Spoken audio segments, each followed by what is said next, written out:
Anything else anybody wants to add to that recap? The magic armor we found, but other than that, nothing. Yeah, the magic armor went to Ava, right? Yeah. Funny artificer person. All right, let me just.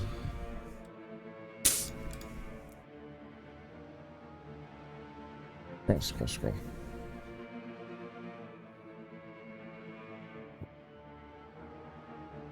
All right. Unless you have a reason not to be, you all need to make perception against surprise for me. Hey. Allow me to check.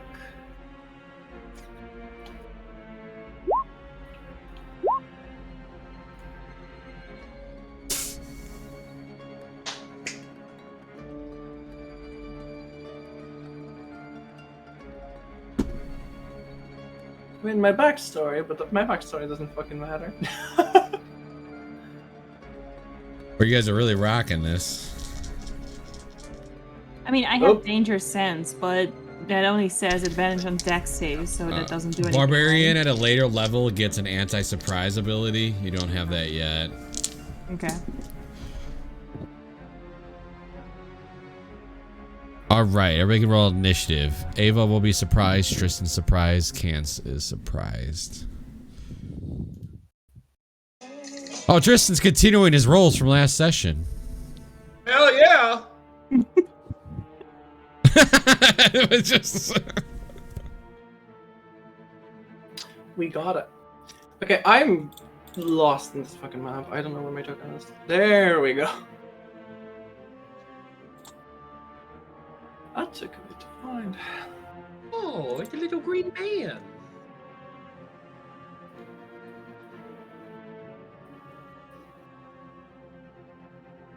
Can I pet that dog? Right.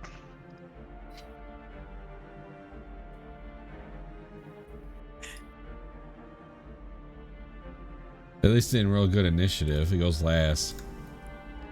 Oh, buddy. All right. So if I remember, Ava, did you roll your roll? Oh, your rollback goes on your turn, right? Oh, you're muted. Right after. It's initiative right after. Yeah, but you have to give it a command, right? Otherwise, it just dodges. I think so. You're still muted, Ava. Right, yeah. Oh, there you go. It goes directly after me if I don't give it a command. It dodges, I think. Yeah, it wouldn't see the foe anyway, so it wouldn't know really what to do other than dodge. I do think you said that last time, that it just does a dodge action. Yeah, I think so. All right. Can was surprised. Daycath, were you surprised? Did you roll? No, you were not surprised. So the door, you see as you open the door, this hand, green hand, just grabs the door and whips it open for you, and you have this beast just drooling and growling in front of you. Oh, and the room smells really bad. You have a really bad stench coming from that room right on your nose. Yeah. I will use my rapier attack then. Go ahead. I don't have sneak, so 14 hits. You will not have Okay. sneak. 8. You kind of just shove it into the side, and it doesn't really seem to react too well to you stabbing it.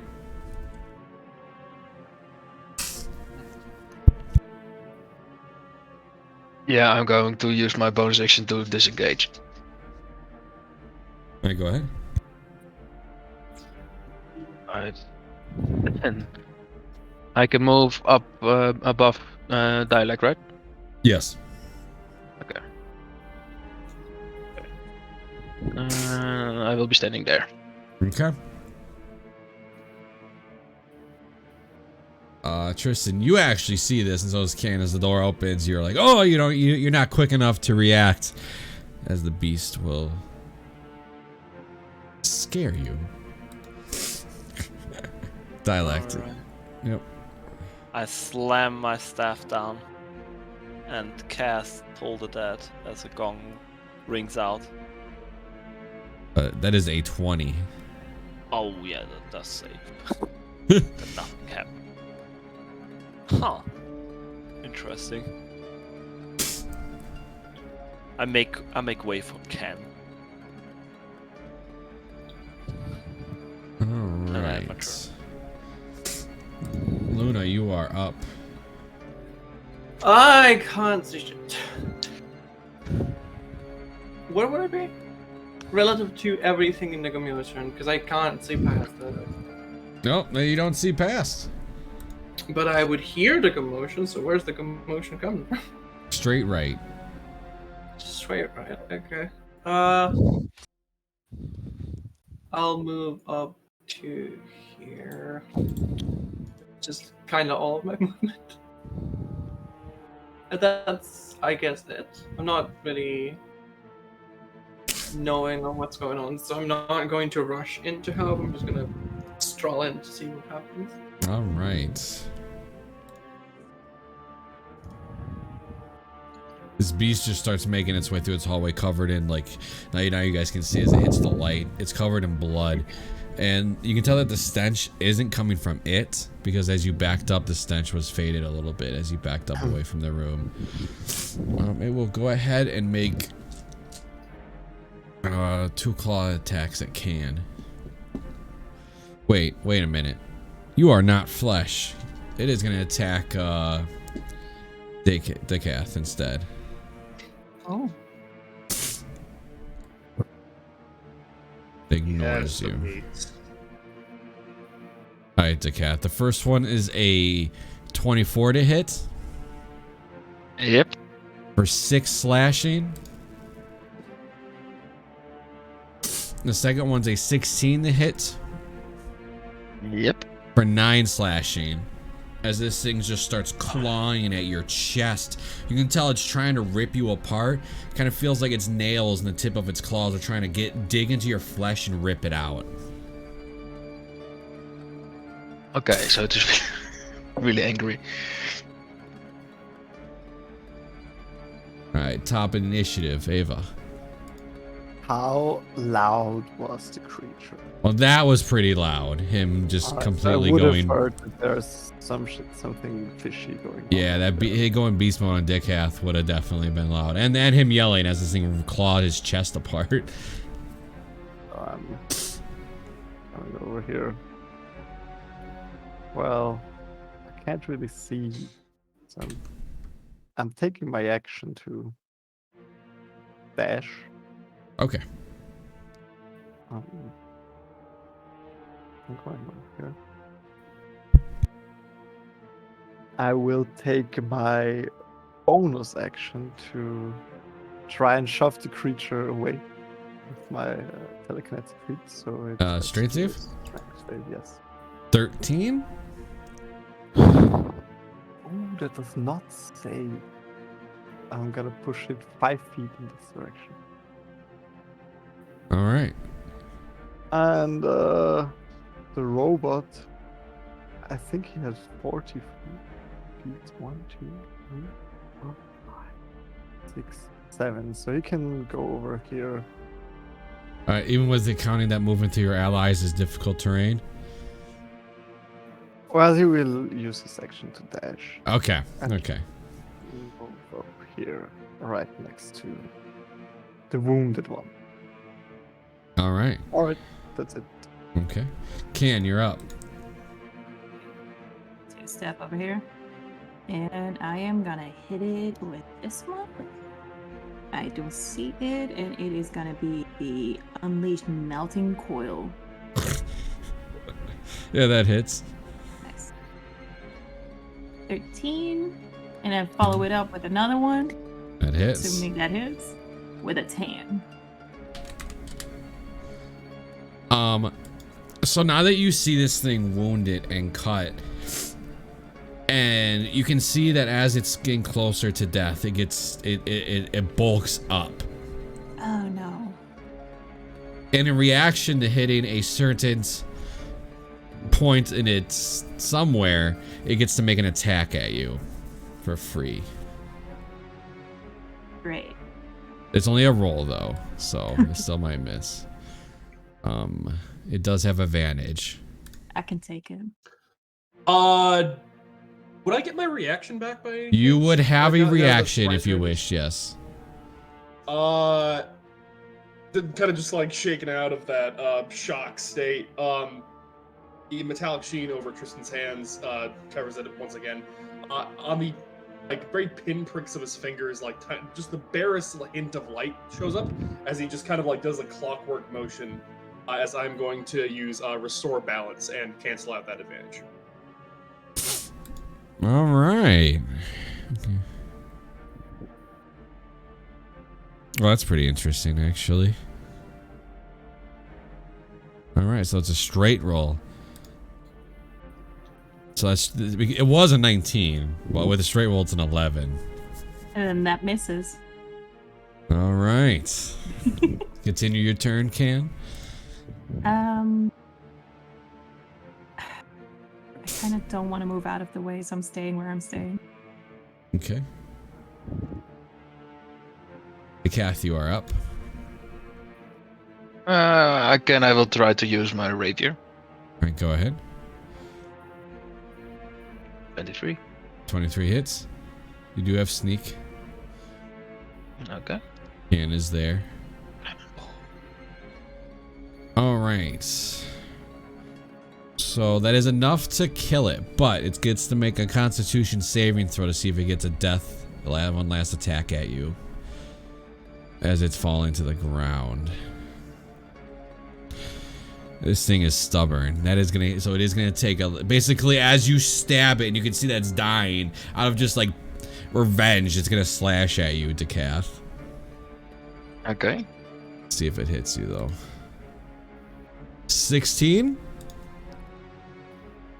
Yep. All right. It does 15 points of damage as it falls and hits the ground, it bleeding.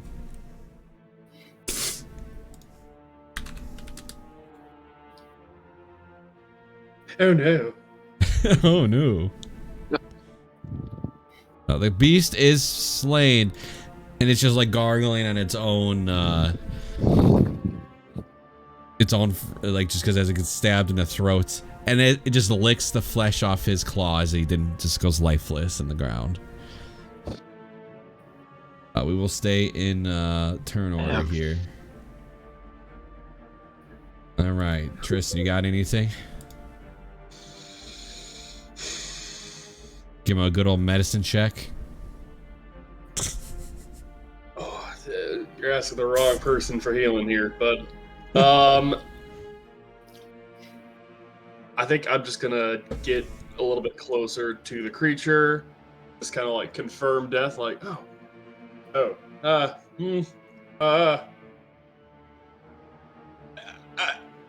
know, Dialect, Ava, somebody with anything? I got nothing here. I'm sorry. That's all you do. All right, Dialect.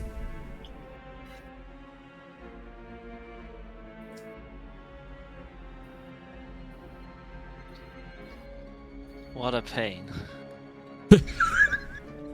I bring him back with a last healing word. All right, go ahead and roll it. Not yet your time. Not yet. That's creepy. Oh man. You heal for 7. We can leave the turn order.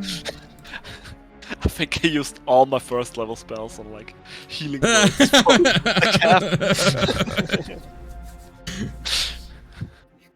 Keep up, I will be broke at the end of this campaign. I'm just gonna step over it. Where's the smell coming from? What is it? You can't smell. Oh, that is true. I cannot. I don't care what's going on here. I'm just gonna like kick this thing a little bit, see if it's still alive since it came back from being dead. It didn't come back, but I guess that's maybe how Can sees it. But yeah, no, you kick it, it's dead. Tristan, as you get closer to that room, it just starts smelling more and more. Do you take a peek in? Yep. Just take a nice big breath, just and then going. All right, so you see that you can see 5 mostly eaten corpses of those slug bug things that you guys fought earlier. The purslins. You Smell is disgusting. As you notice this, you can make me a perception. Ava, you're close enough. You can make one as well. 20.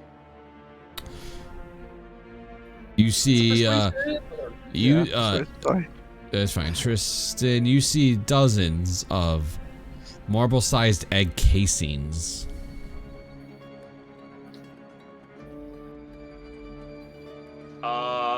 Ready in a firebolt, and I will just head up to them.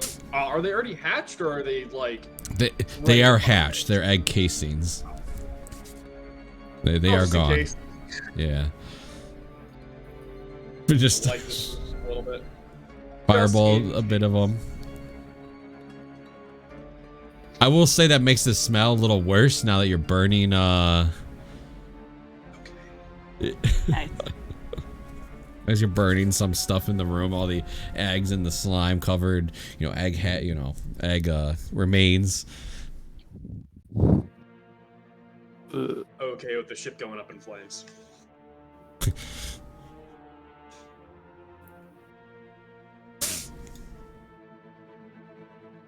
All right. That is all you fight in that room, though. Just remains, eaten, broken eggs.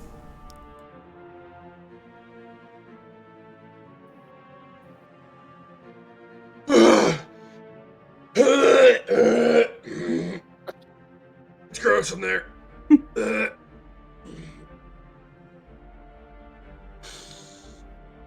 I've never seen a reaction like that.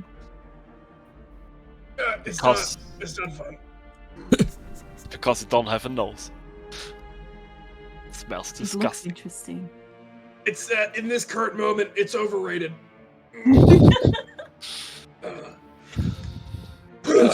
Describe it for me.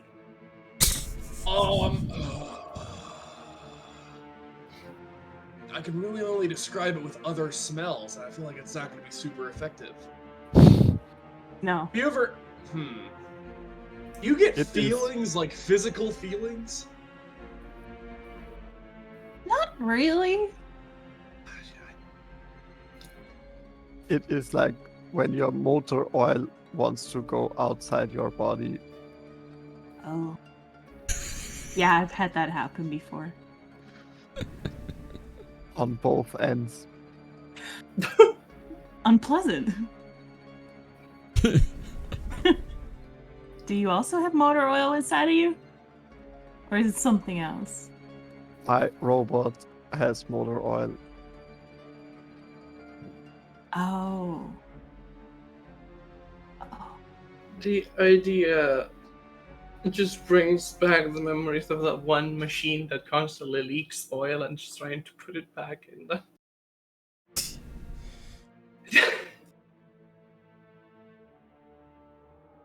Should we go upstairs? Yeah. Any other rooms that we haven't looked through in here? Or is it just the cages or?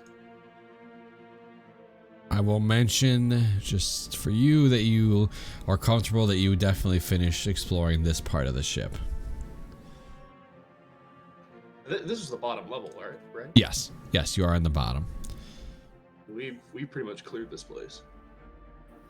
You're pretty comfortable that you've checked most things.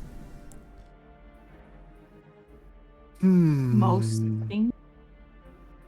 So not everything.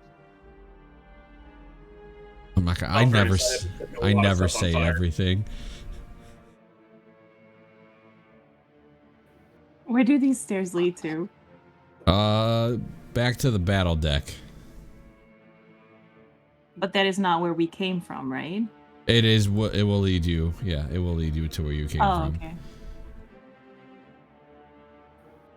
Can we just say that we, now that we're confident to say that there are no enemies left in the ship, that we just split up and search everything for hidden stuff, some stashes, maybe, hidden doors. Yeah, so what I'll do is, because it makes the most sense, is reasonably you guys could pair up by twos. Yeah. Just that way nobody's alone. I'll just go from left to right. I'm going to pair you guys up. There you guys go. So Can and Luna, you guys can both roll me perceptions, or investigation, my bad. Investigation is you're going to check anything in the ship. Maybe you guys missed something. You really put the worst two together? Negative. Can's not even looking. No. Ken's Total playing with out. It's terrible. All right, so we'll go to Dialect and Tristan. You guys are together, so both of you can roll me investigation as you guys are quickly going over the ship. Make sure nothing was missed. Investigation, yes. Yeah, investigation. Can I guide myself for this investigation? You certainly can guide yourself to make sure your investigation goes better.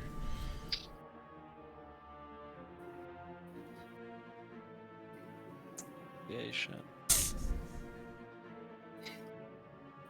And 1d4.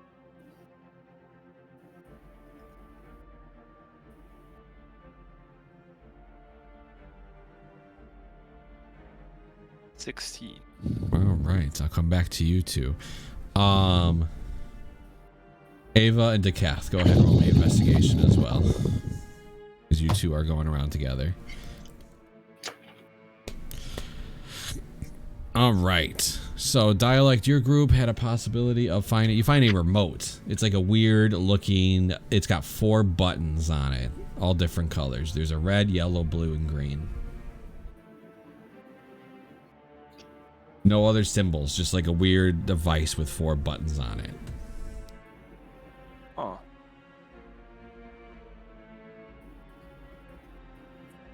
Interesting. Tristan, you see him have it. And even regardless, you see that he finds it as well.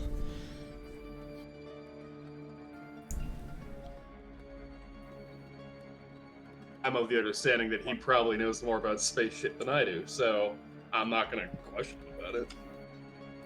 What might that? I will give you the sense that it's not connected to the ship, and you're not sure what it works or what it does. It looks like a remote, you said, or? Yeah, it's like a device with 4 buttons, and it's portable. So Can I make an something Arcana check on it? What it might be? you will have to make a different kind of check, but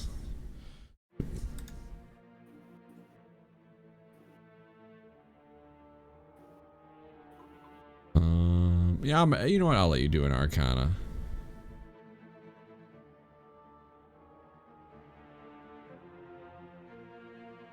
Look, right, Arcana.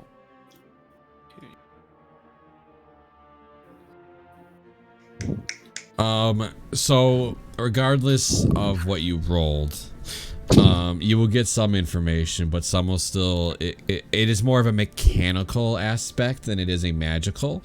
But what I'll give you is, after investigating it and kind of putting some things together,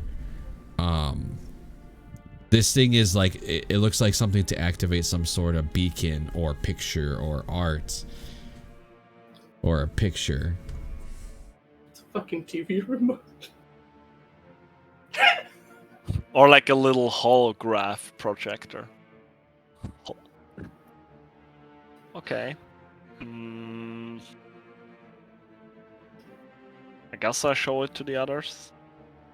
Ask if anybody has seen that kind of device before. He just holds it out in his hand, and the rest of you can kind of look at it. It's, like I said, just like a rectangular device with 4 colored buttons on it. Have I seen something like that? You have Like- not. Tinkering or stuff? Do you have do you have Tinker's tools? Yes. I will absolutely let you make tinkering tools. Check. You can use wisdom. With them? No, it'll have to be Dex because it's a sleight of hand because it's like a small device. All right. So since you rolled under a 10, which button do you accidentally hit? I'll let you choose. Oh no. Is there a green one? No, yes, you accidentally trigger the green as you're kind of tinkering through this thing. You can then see the breastplate that Ava is wearing. Tentacle-like symbols start glowing green on the breastplate. And then it shoots this holographic looking thing into the sky or into space. And there's now a big green tentacle in space. No. Oops. You're gonna You signal do. something. I did not intend to do that. I'll press it again, maybe it goes off. I'm pressing it again. When you press it again, it turns off. Okay. But you did just see this big green like tentacle symbol just glowing in space. Maybe we should head out of here Yeah. fast. Sounds like a good idea. I don't know whatever you might have called. I mean, we Probably found this nothing. on a. I mean, we found this on a Abandoned Mind Flayer and ship. they got the little.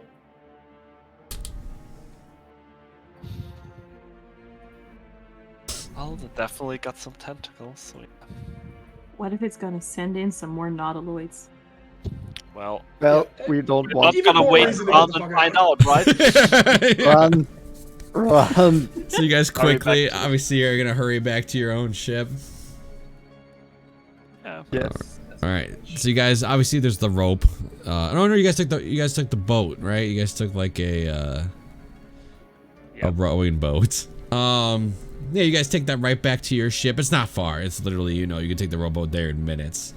And the minute you hop on, she goes, "What was that symbol in the air or in the space that I just saw?" It belongs to this armor. Do you know the symbol? I have not, but I don't imagine it's a good thing. We neither. Let's head off here. Yeah, okay. She kind of taps her foot. The captain taps her foot. Flapjack, take us en route. And it poof, ship starts taking off.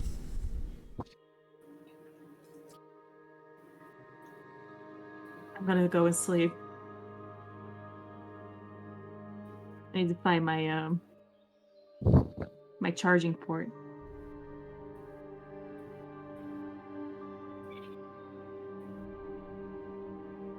Okay, so you're gonna try to take a short rest, is what you're telling me? No, I'm trying to get a long rest in. I will tell you that you will be arriving at the rock before that 8 hours is up. Damn it!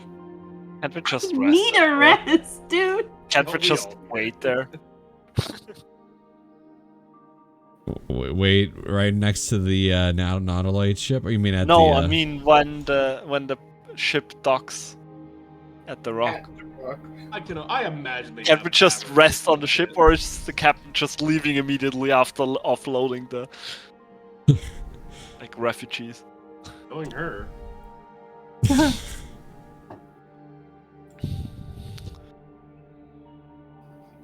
So I will tell you that it'll be about 2 hours ETA to get to the rock. guess at the very least I'll take a short rest. Yeah, I mean, you guys all can definitely sit down, relax for an hour, and proc a short rest. I'm getting really tired. The game plan is gonna be do not end up into fights until we can finally sleep.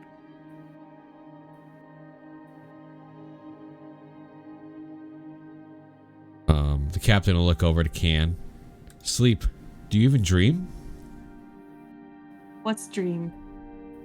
Pictures while you sleep. There's pictures in your head. Probably an No. electric sheep type thing. No. What happens when you're charging? I don't know what happens. I just sit there. I see everything happening, but I just cannot do anything. Is that dreams? No. Well, depending on the type of dream. Although, as an alpha, I don't really know dreams. I was either, about to so- say, we have two people here that full on don't sleep, they just trance. Oh, I mean, it's more Elves like ca- wishes of past life. elves can sleep. They just don't have to. Yeah. So he would have experienced sleep at some point, I'm sure. And they have a sort of dreams or like visions from their past lives. Yes. Yeah.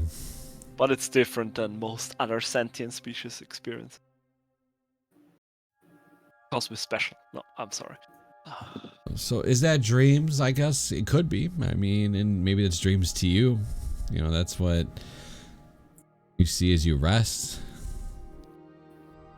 Some people see the past. Some say they see the future. You see the present, I guess? I see the present. This is my dream.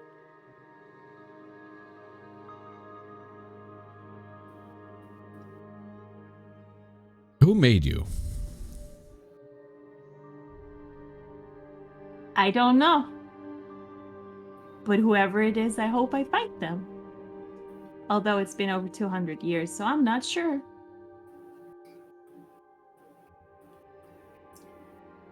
Well, I think that would be your dream. I like that dream better. And the captain will just tap your tin head. Ding, ding. Does it sound hollow? No, I imagine you do have wiring and everything else, running through you. So obviously, you still have mechanisms. I mean, you still have devices that, show emotion regardless if you feel it or not. You still have a thought process. So there's still things in there. All right. A couple of your parts will be hollow though, like when you replace things with cans. Yeah. There'll be plenty of dents in there too. All right, so everybody can proc a short rest, and I'll roll the two people that get to talk through some things. There's literally nothing for me. Yeehaw, my last one is fucking max. Hell yeah.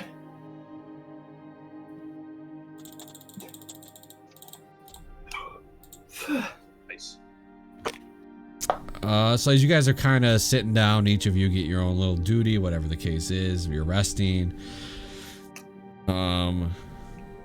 Dekath and Luna, you guys both get the mopping the deck together, so you guys get to go ahead and have a little discussion amongst each other. Yeehaw. Yeehaw.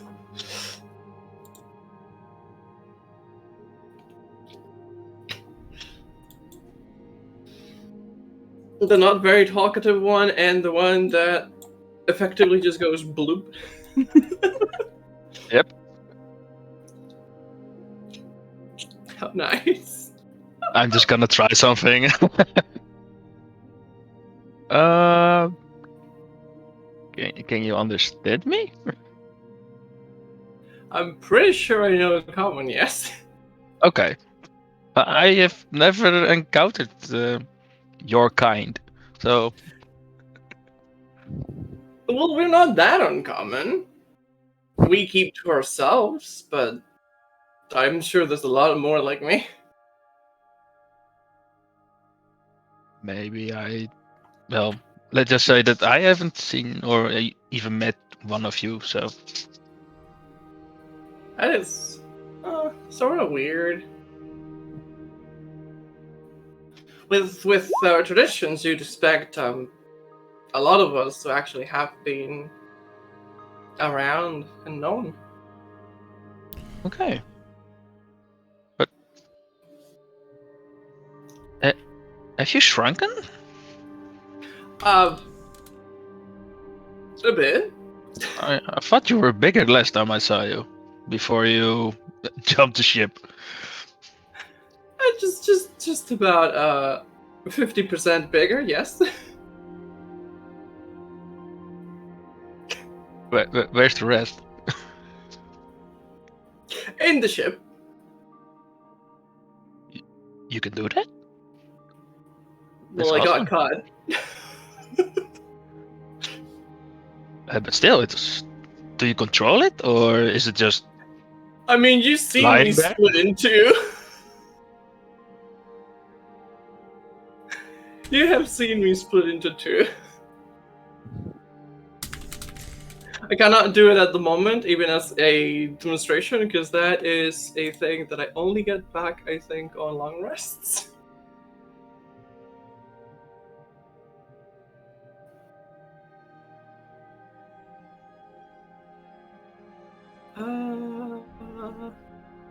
I cannot see it, but yeah, I can pretty much split. I can also send different parts of my body to places.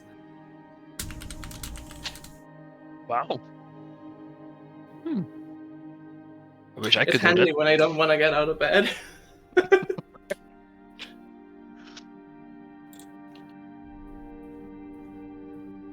While you guys are like chit-chatting with each other, you'll see Can just floating around on the floor like a Roomba. But it's charging in the meantime. Beep. Beep. Boom. Can has a mop head, so literally mopping the deck of the ship.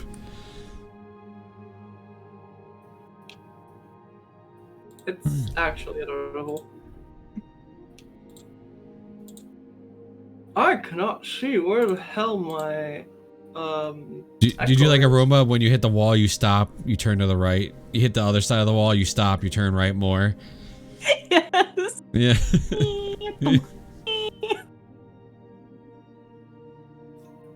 All right, what are the rest of you doing there? Anything else you guys want? The rest of you want to do in the short rest? Really. Just gather more strength.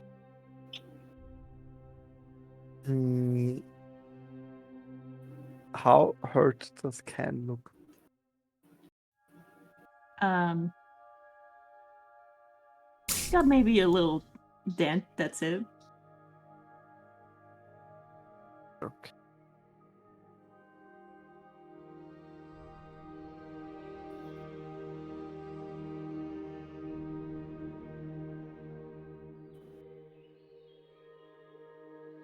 All right. So about an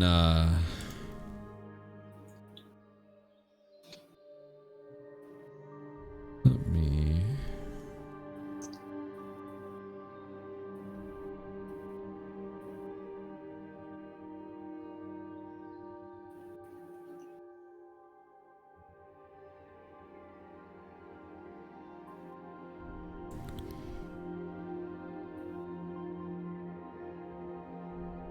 do anything.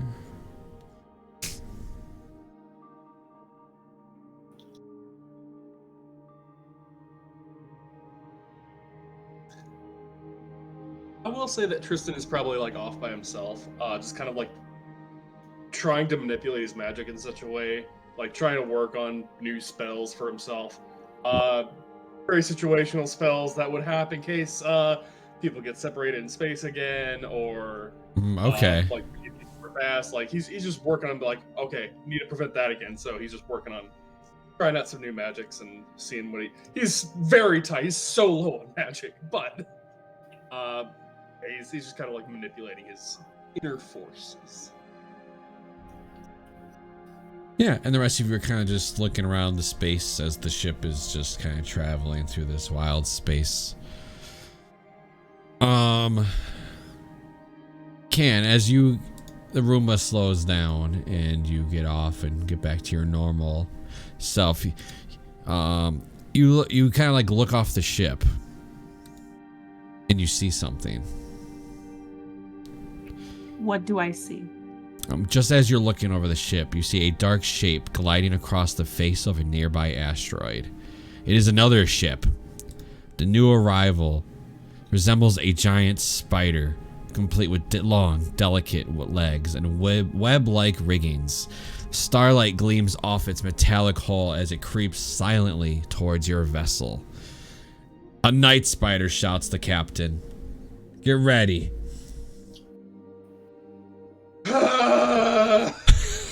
No magic for you. Well, there goes the plan. Yeah. Great. It's a drow in space, champ. As you all kind of go to get to your proper positions to ready for anything, you do see another ship come from the distance.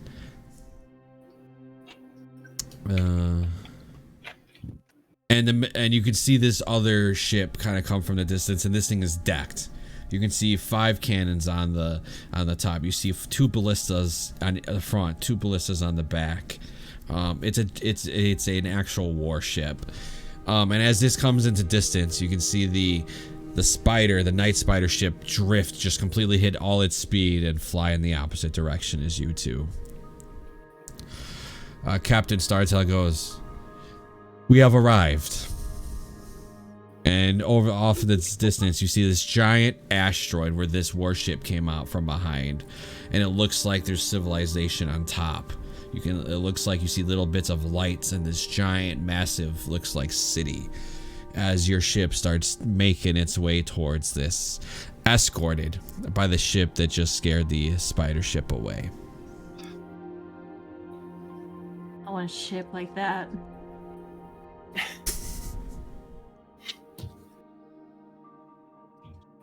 Pretty sure you have to be militarily inclined for that one. I don't care. Well, I mean, if you enlist now, in a couple of years, you would have it. Where can we enlist? How does that work? Can't we even on this place? I'm gonna give you guys a map real quick, just so you guys know what it looks like. Will you sign up with me? I don't live long enough to be a military person. But service guarantees citizenship. Citizenship doesn't make me any more of a candidate to go back to my tribe, so... Oh, well, that's unfortunate. It's the other side. An awful lot of green for being on an asteroid. I mean, it's probably covered in magic. They need some greenery to produce oxygen.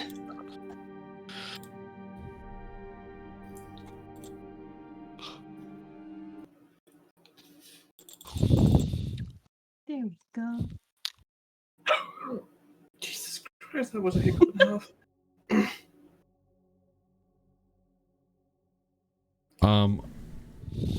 So the second that you guys obviously start making yourself, the ship starts going towards the docks. The ship then, the captain starts out, taps and says, "Flapjack, dock us up. This is where we'll stop." And the ship slowly, it backs up into the dock. Beep, beep, beep. And eventually it does stop at the docks.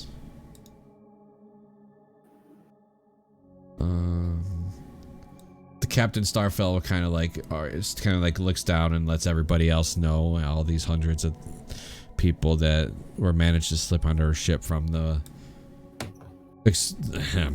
extraction of minerals from your home planet. They all kind of you can see they all slowly walk off the ship, kind of like, you know, still a little lost, still a little heartbroken, still a little confused, scared. You know, most of them haven't even been in space, let alone, you know, this city on an asteroid.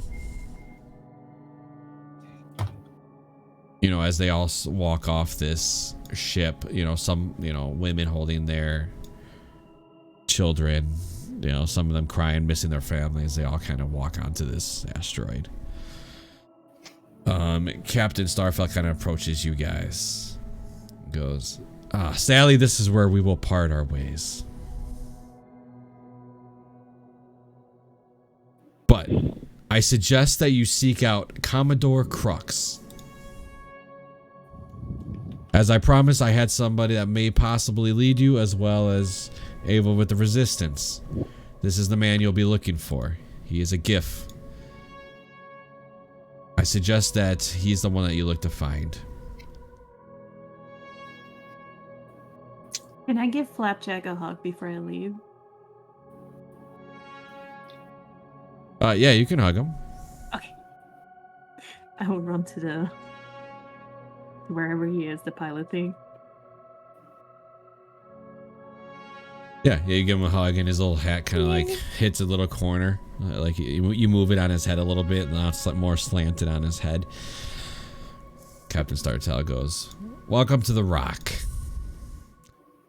I suggest again that you find him. He should be at the Happy Beholder, a very popular tavern here on the Rock."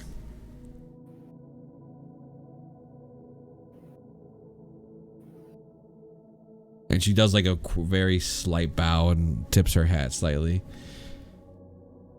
Thank you. Thank you for saving me, bringing me back to civilization. I was... needs people like you. I'm just the transport. You should thank your friends there that saved you. Of course. The least I can do is get as many people to safety as I could. Have you ever considered joining the fight? I'm not much of a fighter.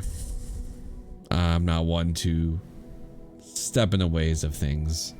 Well, I hope that you're successful. I myself will not partake in the war. Keep helping people. I will do my best.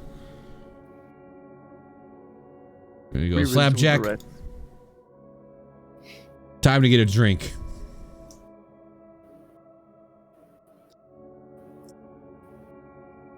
And she escorts all the people off, and Flapjack kind of goes hovering off as well as they tie the ship down. Would I know where the tavern is, being on the rock before? I'll give you a history check. Go ahead. I think I can't.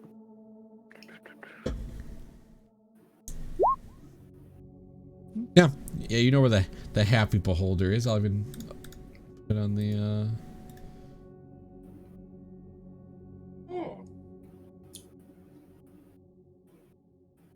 Do you guys have business here other than finding the gift? I don't think so. Really? I can bring you to the tavern. Let's go. I Lead will the lead way. the way. sunlight lights the rooftops and spires of this city, built across the top of a giant asteroid. The asteroid's underside has structures as well, including fortresses and giant sails. Wooden docks protrude from one end of the asteroid, and a variety of ships are moored there. Space-dwelling fish scatter in front of you as you walk off the docks into the city. Pier workers stand ready to catch ropes and tie off ships as it glides along one side of the docks as you walk into the city.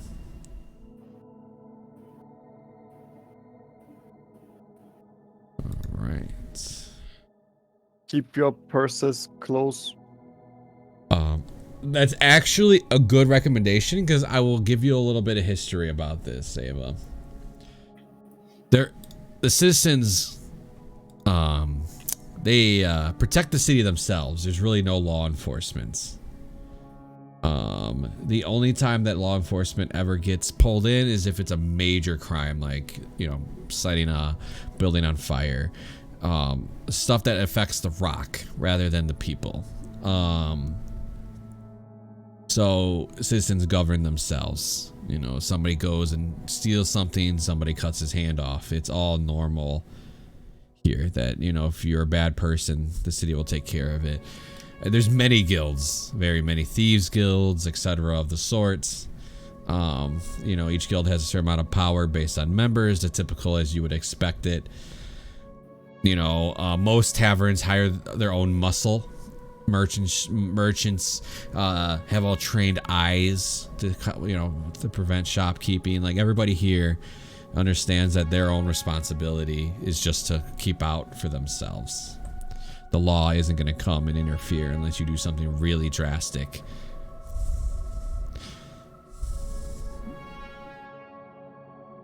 I will. Sorry, you first. No, you're good. Go ahead. I will translate to the group. Like, keep your stuff close. Also, do not touch things. They don't belong to you.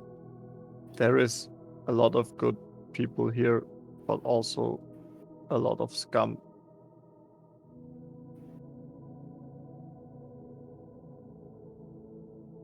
As you walk through the streets, you see all kinds of races and mechanical devices that you've never seen, really, personally. You've seen the race of almost every kind of person you've walked by. You've seen insects with 4 arms. You see other slime. You see another auto gnome. Looks completely different than you, though. Absolutely different. But you guys see all kinds of people and things as you walk through this place. You guys just going straight to the happy beholder? I would lead them straight there. I have no time to waste. Yeah, that's fine. Yeah, that's there. We get to slow down on some spelljamming music. I get to go back to the classic here.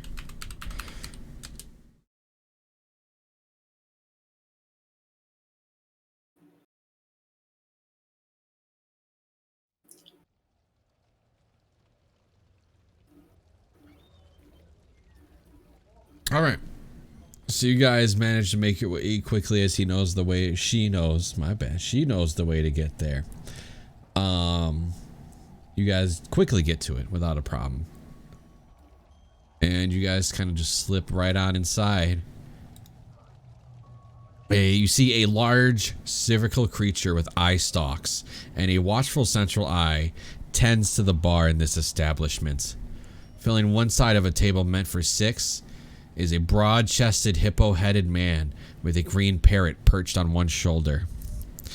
The haggard figure squints at you over the top of his enormous tankard, then waves invitingly to the seats across from him. Is this our guy? It is a GIF. But I've met him before. Yes, it's him. Okay. This is him. Treat him with respect. And I'll just head over to him. Does the gift sit with the hippo man? The gift is the hippo man. Right? Yeah. Oh.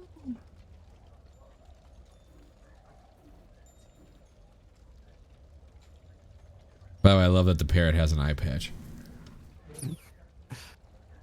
And I'll just walk over there with my translation robot by my side.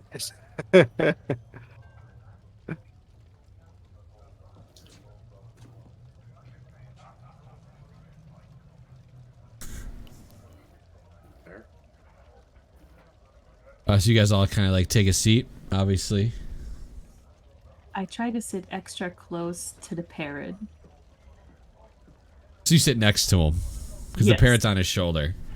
Yes. On that side. And he looks down to you. He goes, well, welcome. I'm Commandor Crux.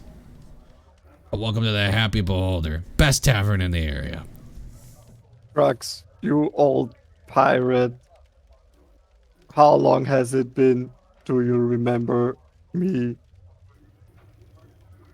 I do remember you a bit. A lot of it's faded, you know, time. I remember who you are. I remember some of the times we had together. I guess you're still drinking too much. You know, there's not much more joy other than... And he takes a big chug out of the tankard. Luigi here takes good care of me, and he looks over to the beholder. Those people with me would like to take revenge on the astral elves. What do you have for us? He kind of like leans back in his chair. He goes, well, I think first things first. Everybody should be introducing themselves, and then I'd like to hear your story. Why you guys sit in front of me and were looking for me. How'd you get here? Before we continue anywhere else.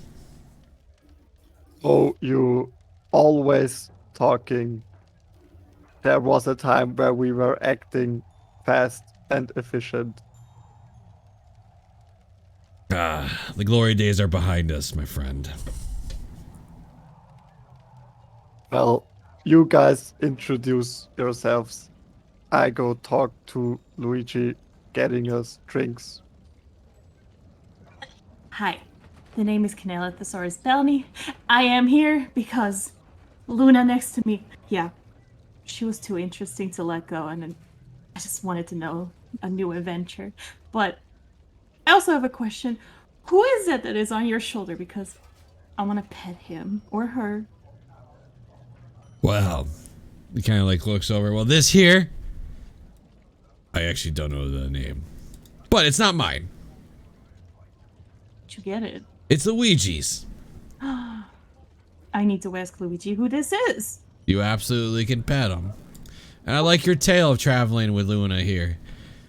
It sounds like a tale of love and adventure. Yes. It was love at first sight. I might have stalked her. I'm just gonna pet it. Yeah, the parrot just caws at you and lets you pet it. And then it lands on your head. Yes. And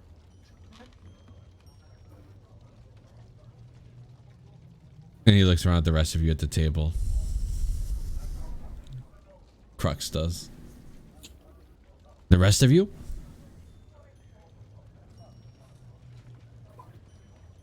My name is Dekav Glinsis. And the reason I'm here is my planet I was on was attacked by apparently my kind, the Astral Elves. But I really don't want to die, so we got rescued by a ship and here we are. I see. And he looks over to Tristan. I'm assuming that was your home planet as well. It was. But I'm not looking for mere survival.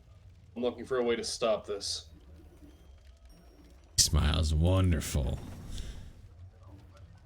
And he looks over to Luna. Your reasoning? I just want to finish a tradition our tribe has.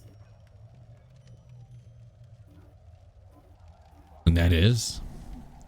Well, as hunters and gatherers, we have to prove that we are fit to carry on the legacy of our tribe and that we are better than our previous generations, that we're able to keep evolving and getting better. So I have to hunt something more impressive than what my mother hunted before me. Otherwise, I can't go back to my tribe. All right.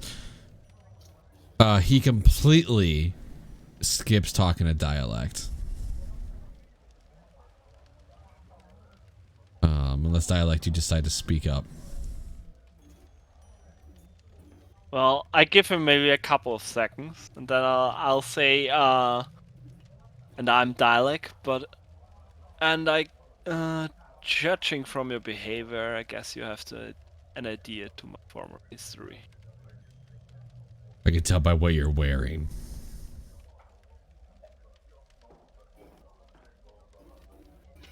Those affiliations are in the past, but I still find the gear to be very useful.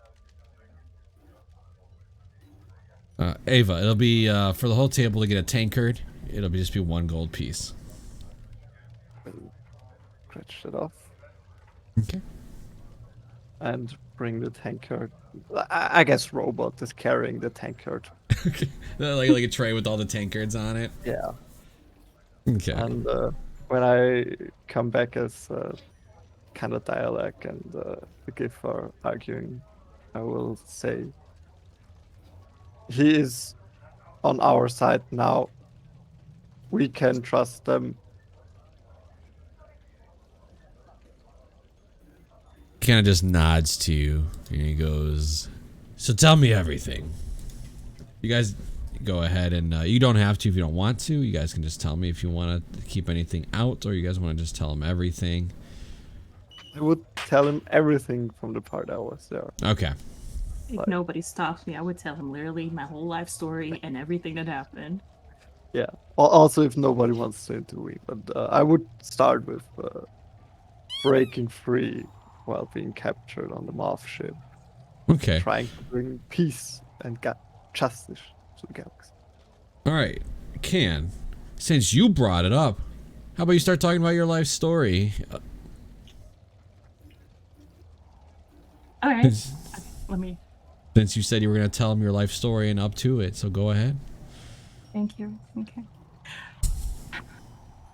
It all started when I was a little Can. As you can probably see already, but like I got a few cans on my body. I've had to change them a few times because sometimes the cans just seem to rust away. This is Mr. Pip. Mr. Pip I found the first. He's been with me the longest, and I don't know where I found him exactly because it's been about like 180 years ago, but he was my favorite. So you could call me Mr. Pip if you'd like. Then we have the Coke can on the back. Oh, that one I found when we were actually... Okay, I was a stowaway. I've been a stowaway a lot of times, but this time, this was the wrong choice. I should not have entered this ship. Because on this ship, we came across a... what they call a nightmare, a fear monster. I don't have dreams. I don't know what a nightmare is. I also don't know what dreams are, but somebody explained that to me this time. Fear monsters are creepy. They want to eat you. I have seen a lot. And then I was on the astral sea for a long time until somebody actually like kind of bumped into me with their ship and I stowawayed on that one. And then I came to this planet. Don't ask me what planet this is, but that's where I found Luna. And I saw a little bit of slime lingering around. I'm like, I stowed that away. Don't tell her. I grab a little thing out of my pocket and I hold it open and there's that little bit of slime. I always carry her with me, but she doesn't know that, so don't tell her that. And I put it away. It was probably not that smooth, but I don't care. I think it went smoothly. But yeah, she let me just follow her along. I don't think she knows that I fell in love. But that's okay. It can be unrequited love. And that's when we ended up on our last ship where we found a flump. The flump was so cute. I hugged it. It was perfect. Better than a fear monster. The fear monster was terrible. But yeah, and then this is why I fell in love. I know it. It must have been meant to be. She was at the verge of death and decided, you know what? That ship is cool. I want to have it. So she jumped and I was like, not alone. And I followed her. We almost had this ship and then we ended up in the astral sea again. I thought we were going to float around again for like a couple 100 years. But we got picked up like not even 5 minutes later. And now we're here. He's just blinking. Oh, that's quite the tale. He's got a smile on his face. Sounds like you have quite the adventure. I mean, it's been a while since I've been on an adventure myself. You can join us on our adventure if you'd like.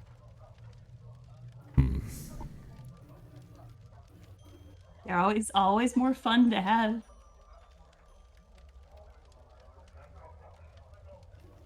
You're not wrong. Well, considering that we do currently find ourselves without a ship, That can always be solved. I don't think you're fully aware of how much a ship costs, let alone an astral ship. And I think you're overvaluing yourself a little bit there. Just a tiny bit, though. Maybe if that Dr. Pipcan was in better shape. Regardless, it has been a excruciatingly long day. I think we need rest. If they have rooms here, that'd be great. And then I don't know if they have mornings here. Does this place have like a day-night cycle, or is it like Nope. night all the time? Okay, great, awesome. When we wake up, we need to talk about things that are probably not of a super legal nature. He kind of leans forward on the table and he takes a smoke, puff out of his pipe. Let me just tell you. A fleet of astral elf ships visited the rock a few days ago before launching the attack on your world. The elves gave fair warning to various captains on the rock, urging them to stay clear of your world, lest their ships be fired upon. The elves undoubtedly left spies behind to make sure their warnings were heeded. So, watch who you talk to, and we continue this chat aboard my ship tomorrow morning. Well, tomorrow, when you wake up.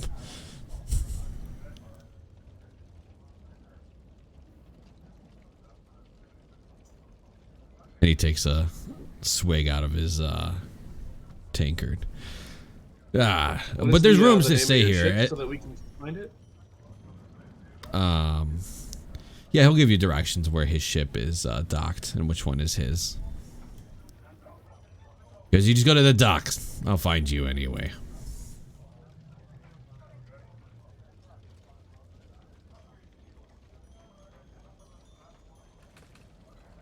And he gets up and he goes, well, you picked a perfect place to take a vacation.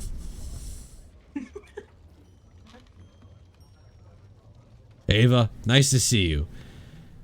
The rest of you, you better lighten up and start talking more, otherwise it's going to be a very long trip. My planet was set on fire less than a day ago, so I don't know. Yeah, you didn't seem to like me talking, so I refrained from it. Well, if Ava vouches for you, then I believe you. That you'll be part of the team. And maybe you could have, somebody else can always tell stories other than Can. A lot of unnecessary details. But you know what? It was fun. We will talk about war tomorrow. Yes. Now, I need a couple more of these, and then a good night's sleep. Nice seeing you again. Yeah, he nods and he walks out. He kind of slightly stumbles out the door. He's like, well, no, I'm good. And he just walks out to the street. Is he taking the parrot with him? Oh, it's not his parrot. Okay, I was just wondering. It's Luigi's parrot. It may not look like it, but he is a great warrior and captain. Or Tough. Commodore. I mean, he is great, at least of great volume. He was a great leader.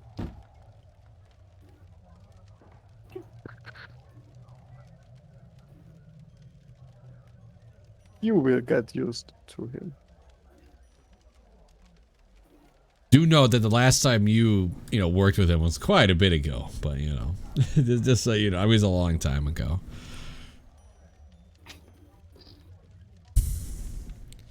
All right, so you guys are ordering another set of tankards of I ale. would.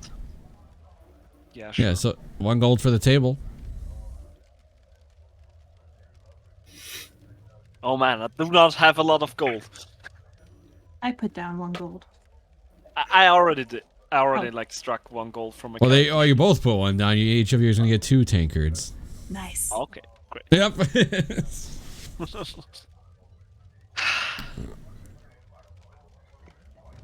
It probably doesn't do anything for me now, does it? So when you drink it, like, do you put it in your mouth and like pour it down? Mm-hmm. It just hits the floor as it goes through you. No Nice. extra fuel, SMH. But you do it anyway. You got to fit in, right? Exactly. And then as everyone else starts acting drunk, I can act along with. I mean, it's only 3 tankards. That's not enough to get me drunk. Oh, really? How much is gonna be enough? I don't know. I What's bet the you I can strongest drink thing you to have under. here? What's... I absolutely believe that you're a machine. Yeah. A literal machine. You know, some people actually take that bet. I'm gonna They must question not be that. very smart or perceptive.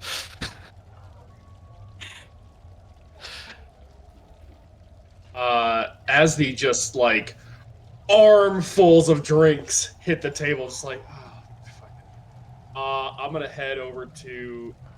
I assume the bar is where you would go to procure rooms, right? Yeah, the beholder Luigi. Yeah.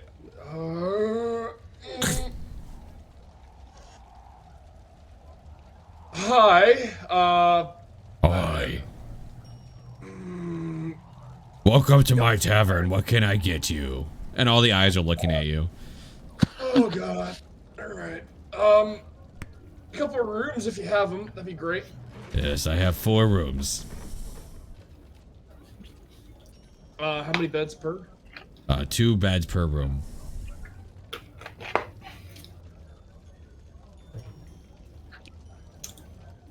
Trying to think. I think 3 rooms would probably do it, right? I didn't really need a bed. Yeah. Well, fairness, we have like 2 people who don't technically need a bed. I don't need a Whatever bed you want. either. I was counting the 2 robots in the party. Yeah. Okay. I don't know if the elves need beds too. Do they? Yeah, they do. Well, Oh. To be comfortable. it's more comfortable, definitely. Yes, yeah. Yeah. I'll Comfort. take 3 rooms, please. All right, 3 rooms will be a gold and 5 silver.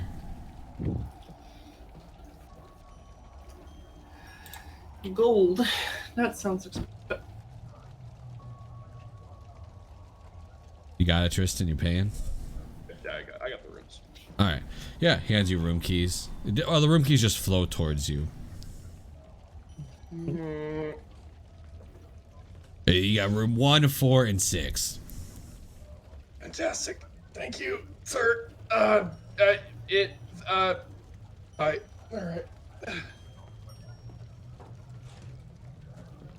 Space is fucking weird, man. I will head over to the table, drop off 4 and 6, the keys to 4 and 6. Like, I'm fucking exhausted and I'm completely out of energy, so I will see you guys in the. I can't say morning here, can I? Fuck. When in a like 8 to 9 hours. Like. I look back at my tankard, maybe make it a couple more. You do notice that Tristan has not taken any alcohol. All right, so there's still 3 full tankards sitting where you were sitting. Well, yeah. That's fine. More for us. Poor guy. It's his first contact with war. I feel bad for him. Oh, he'll come around eventually. It's just not every day you see your world almost literally in fire. Well, or being devoured Also, by I the just want crystal to point out I can probably drink a lot more than a normal person. Yeah, absolutely. You're drinking. I mean, if you want, you're gonna take one of Tristan's tankards as he walks back to his room. I I mean, I know me and dialect Ken is. paid for it, so Yeah, yeah, yeah. somebody's gonna drink it. Somebody's gonna... Yeah. Pretty much like a dwarf, I have poison resistance, so that should make me very resistant to alcohol. Not as resistant as can though. That's Hey, I got it immunity double. I almost. even have resistance to poison.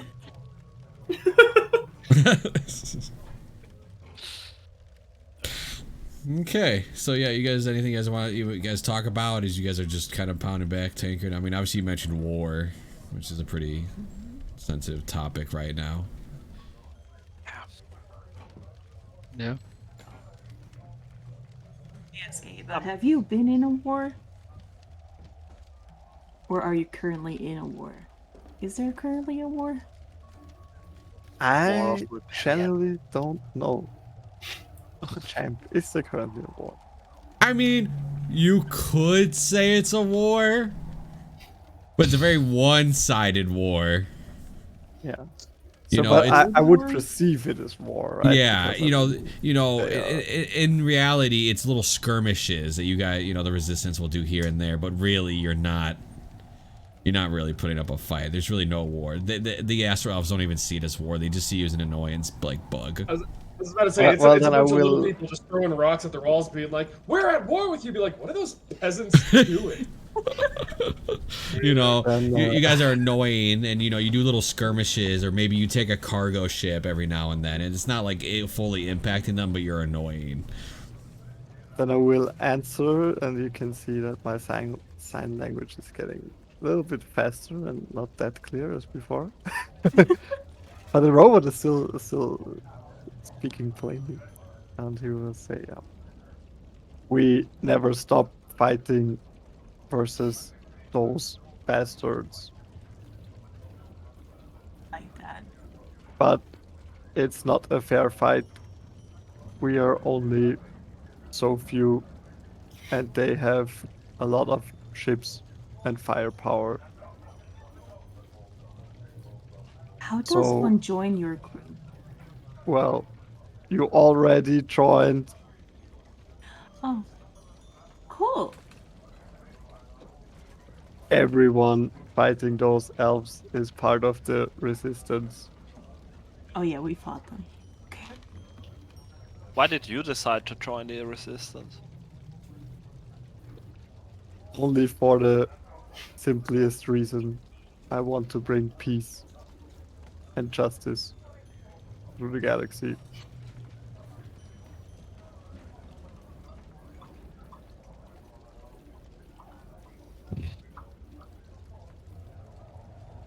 Oh, what noble goals.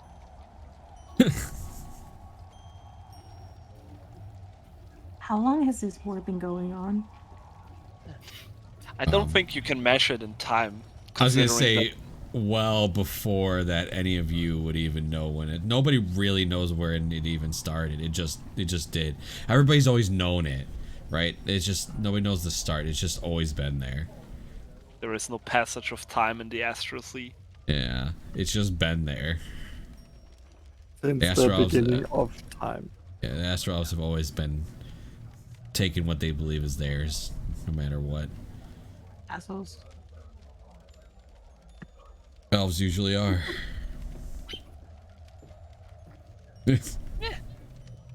Ignoring that we have two L's in our group, but okay. No Astral Elves at that, yes. Yeah. Or not. We're, the- I, we're on your side now. that is true. So, why was he upset about your outfit? I don't know. I wouldn't think I was wearing the uniform of the Astral Elves, but I guess he could make out like that it was of. So the easiest way Pure baking. I'll tell you is that what he's wearing is definitely different than Decath, Tristan. You know what I mean? His is more, we'll just say, spacey. than Tristan's and Luna's and Decath's. You're wearing the normal, whatever, leather, cloth, or a little bit of armor. The typical stuff. He's wearing more, you could tell that it's from the Astral Empire. It might not be like their uniform, but you can tell it's like from them. Okay. But it's not like you were part of the group Oh, I that the was. Resistance is fighting? You were. I mentioned that several times, I think, already, but yes. Maybe not. Many desert. It's common. Yeah. I mean, that's when I was a kid, I heard the stories, and I imagined it more like, how should I say, an adventure. So I joined the Imperial Navy, but, well, once we got to our first mission, it turned out to be more like a massacre than the sort of adventure I was hoping for. So at the first opportunity, I left. Which was still, unfortunately, a couple of years, mind you, but... So, did they just let you go? Or are they, like, actively trying to get you? I don't really know. I think I managed to slip away sort of cleanly. Or would it... Do you have, like, a service time or something, champ? So it's a service time, and one, and two, even if you didn't, you're not really worth any effort. Yeah. You know what I mean? One Astral Elf, deserting is really not worth any effort towards, like, find this guy. He wasn't an officer. He didn't have classified information. He was just part of the Navy. I wasn't of a high enough rank for Yeah. them to matter. And Yeah. my time was coming up anyways, if you can even say that. I don't know how much time it really was. Like, whenever we were in the Astral Sea, it could have been days, could have been years. So they tell you it's 10 years, but time doesn't move. So you just basically are enlisted until they tell you it's okay. Yeah.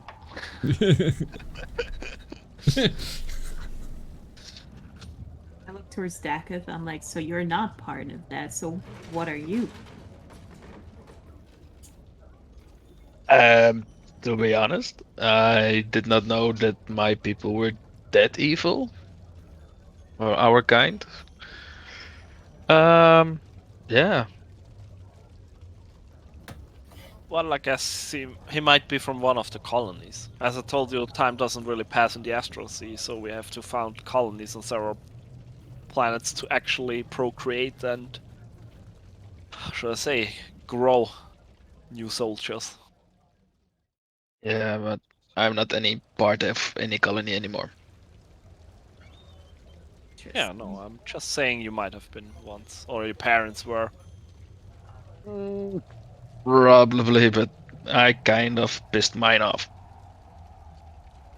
Oh. What'd Yeah. So you do steal know where their you're ship? from. Wait, no, you have no ship. I know.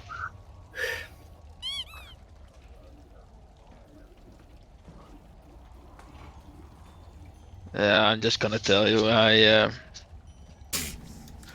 I don't really have a good conscience. Also not a bad one. But I have smuggled some packages for. Let's just say it wasn't really legal.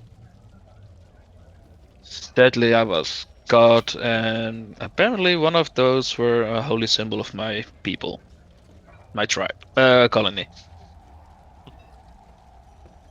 Do you still have it? It got blown up. You blew it up? Oops. Nope. No, But you it was did not blown blow up. it up. I Oh. didn't blow up, but it was blown up. Well, So, yeah. accidents are terrible, but they do happen. Huh. Yeah, but this was a missing holy symbol, so. Can't you just make a new one? Or does that not work that way? I don't know, maybe it was more like, like an artifact or something that carried special meaning for them.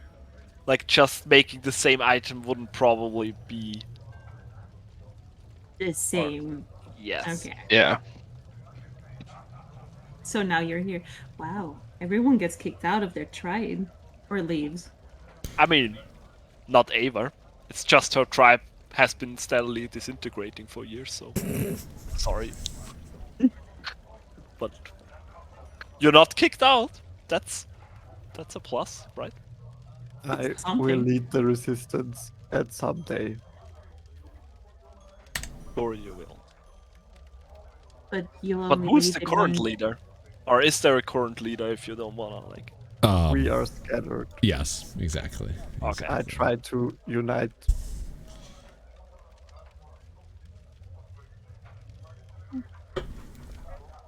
I see. Do you want to see something funny? Yes. Okay, champion, I want to do something. Okay. I would like to take my tank yard with my invisible mage hand and put it into the direction of the beholder. I'll stretch out my arm and just let it float. Let it float to the beholder. Is it empty? Yes. Beholder looks at it and looks at you with his floating tankard in the air. And he fills it up. Some nice service. How does he do it? You see that the you see this little keg also starts floating up in the air, and the keg kind of like opens and pours it pours into the tankard, and then the keg kind of flies back down to where it was. All right. I will let my tankard sit on the bar, and I wait for him to let it float over to me. And then I will try to do a mental duel with him. Okay. Let me So you can do like a tug of war with the Yes. With the tankard. All right. Sure. Make me a wisdom check. Oh, it's wisdom. God. Wait, you want it to be, you want it to be intelligence? Yes. I'll make it intelligence. Go ahead. Perfect. I'll even let you re-roll it. Make it intelligence. 24. All right. So this will be the first of 3. You win the first as it starts getting pushed back. Awesome. You guys just see this floating least you tanker know. going like left, right. All right, make another one. Is it intelligence again? Yeah, it'll be intelligence. 18. That's 2 in a row. You can see this tanker's getting pushed to the beholder. All right, make one I'm more. like, the All robot is telling him, you drink, you drink. All right, make one more. Oh, that's a natural 20. Yeah, so you win all 3. Yeah, the tankard ends up in front of the of Luigi, and then you see the tanker go up, and Luigi does drink it. He lost the duel, so you see it. The tanker did float up, and Luigi will drink it. You see the beholder just take this tanker and just just chug it down. Also, with my invisible mage, I will snap him a gold. Okay, yeah. Actually, I will do that while standing up and leaving the table. Giving you a bow. Nice. Good night. Sleep well. And I give a wink to Luigi. His big eye winks. You actually, you don't know if it's a wink or a blink. Yeah, true. Yeah, you don't. Well, maybe one of his other, I don't know, 8, 11 eyes or so. It's hard to tell. I don't imagine they blink in sync in my mind, so like they're all just blinking at different times. All right, everybody gonna take room number 4. Okay. Are the rest of you gonna head up too?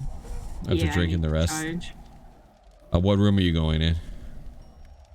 The first one I come across. That's 1, so Tristan's in there. Alright. So you just plug you go to like the wall, dunk, and just plug it. Wherever there is a plug, or an outlet, I mean. I just, even if it's on like the little desk thingy, and just hop on up there and plug it in. It is a desk, but it's you know, it's cordless charging, so you gotta lay on the desk. Even better. All right, what are I the rest of you imagine doing? the eyes will light up a little bit like a nightlight. Oh, that might annoy Tristan. That'll be funny. I guess you know what? You might be too tired.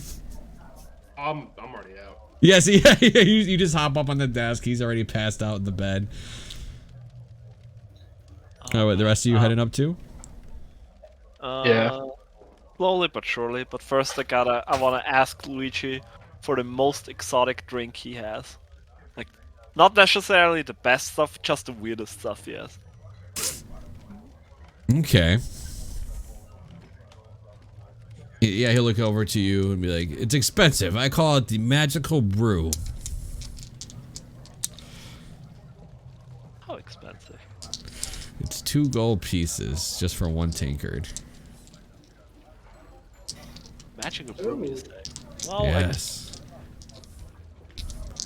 Some of it is even made from the fish of the astral sea. hit me up. Oh, hit me up. So he goes. He has this. So he has all these big kegs, and he has this little black keg, and that's where he pours your drink out of. And he hands it to you. There's oil for the fish of the astral sea in here. It hits hard. Just prepare yourself. I will. I sit down in advance just to be safe. Take like the tiniest sip to just get a taste of it. So it's not good, but it's not bad. It's unique. That was exactly what I was looking for. Perfect. Yeah, like it's not gonna blow, but like it has with the oils of the fish mixed with whatever ingredients is mixed in. It's unique. It is definitely one of the most unique things you've tasted. All right.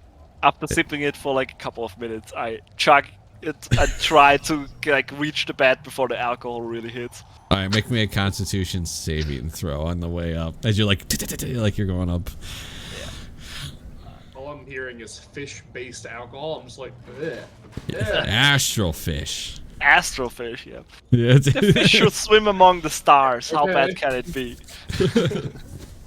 Constitution saving throw. Here we go.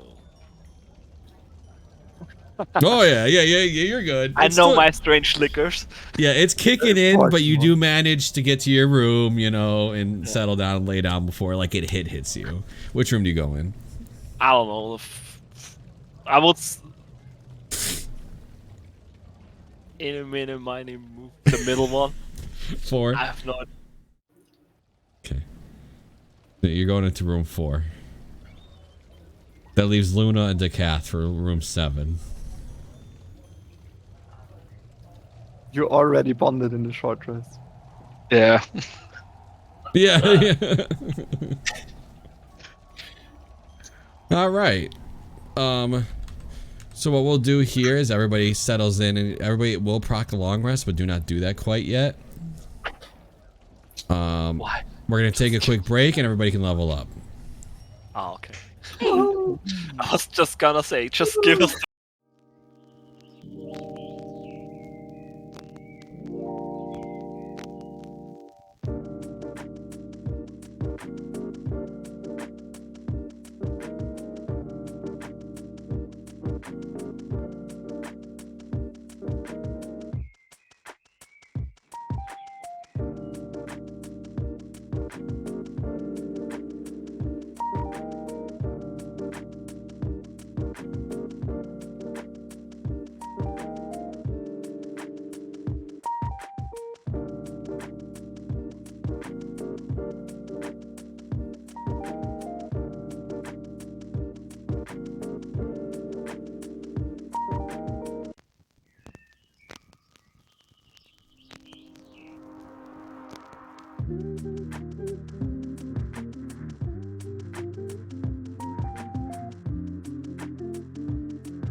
Alright, so everybody wakes up in the morning feeling rested and stronger. You've all learned from the day.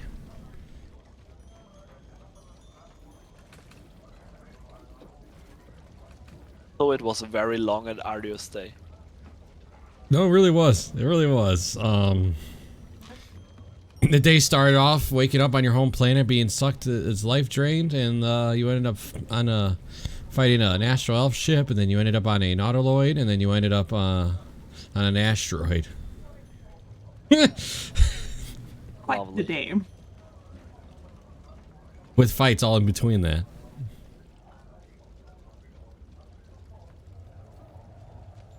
That's great. All right, so you guys wake up. You guys all meet up on the bottom of the, the first floor of this tavern. Anything? What do you guys want to do? Yes. Just one moment. I will. Oh god, this is a tough choice. On the before getting out of bed, I will tinker on some stuff, and I will probably form out of some precious metals I'm carrying with me.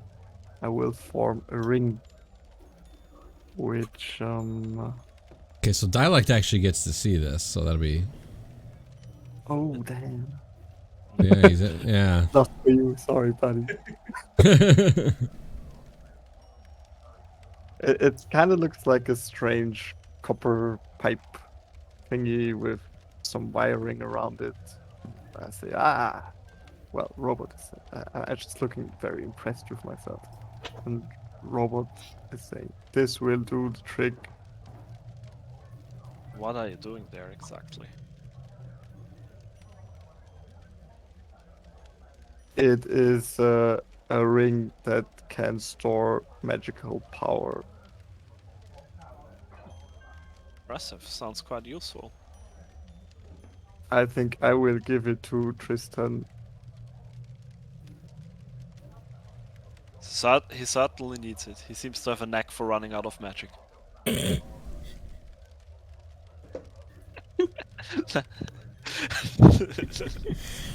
Hold on, hold your horses. Sorry.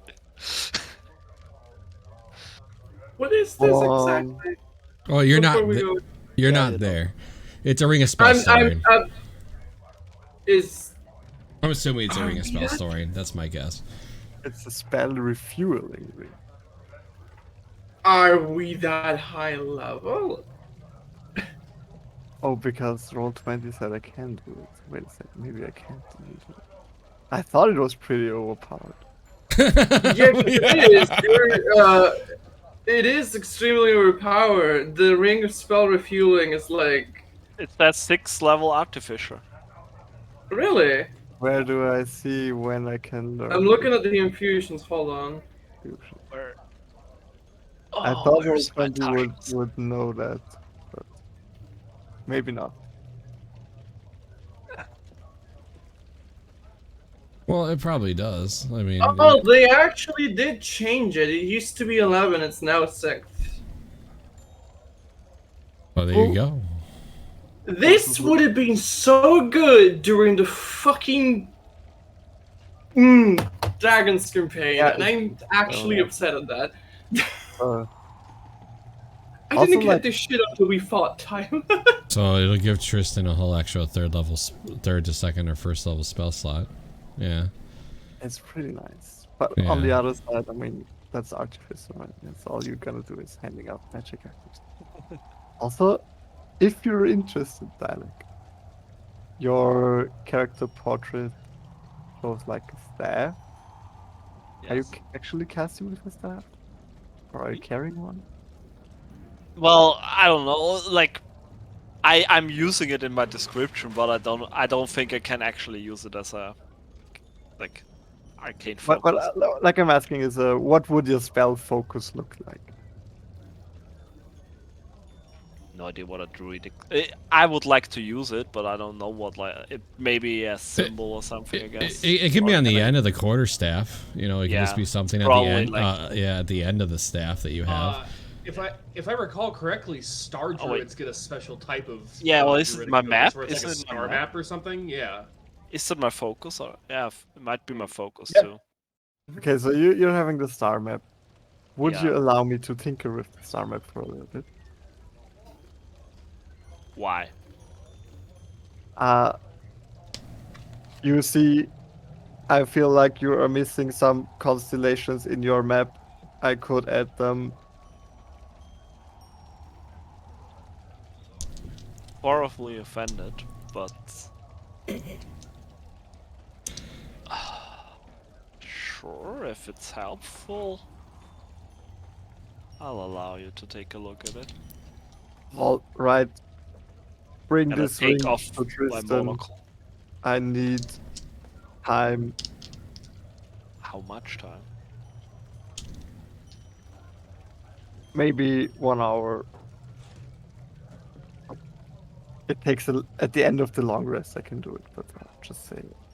Yeah, no, I'll let you do it. That's fine. It's not a big deal. Yeah, I guess I get the ring. Tell to- Tristan this ring is for him. Okay. So Tristan, I will post it in the thingy. What I've done for you, if I can. Sorry, first time out. So what you have is a spell refueling ring. And what I'm putting on the star map is an enhanced arcane focus. Ooh. Nice.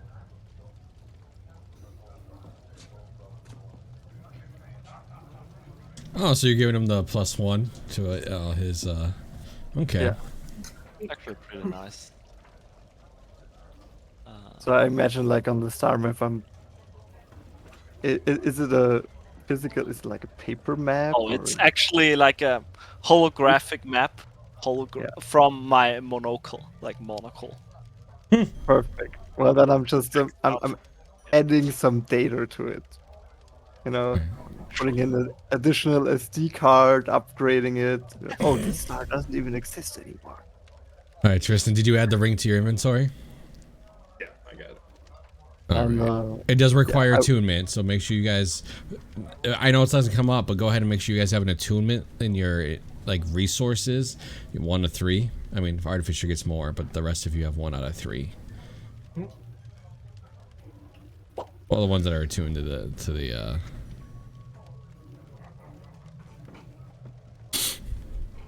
Because people tend to lose track of that sometimes, so I'd like you guys to track it.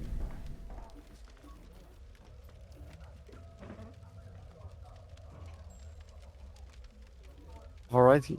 That's my morning. I will skip breakfast for that. But you guys, go ahead.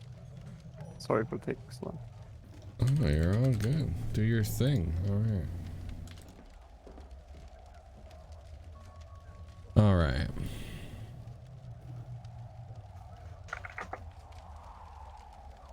All right, so the rest of you meet up in the bottom of this tavern.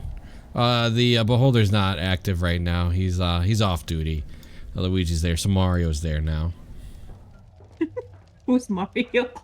It's a bugbear. Nice. Good morning. I mean, good, adventuring day. Nice. Would you like some coffee? Yes. Do you even... Okay. Nope. So he'll make a couple cups of coffee. What he does to cans is he just gives canned water but makes it look like coffee. That's fine. Yeah.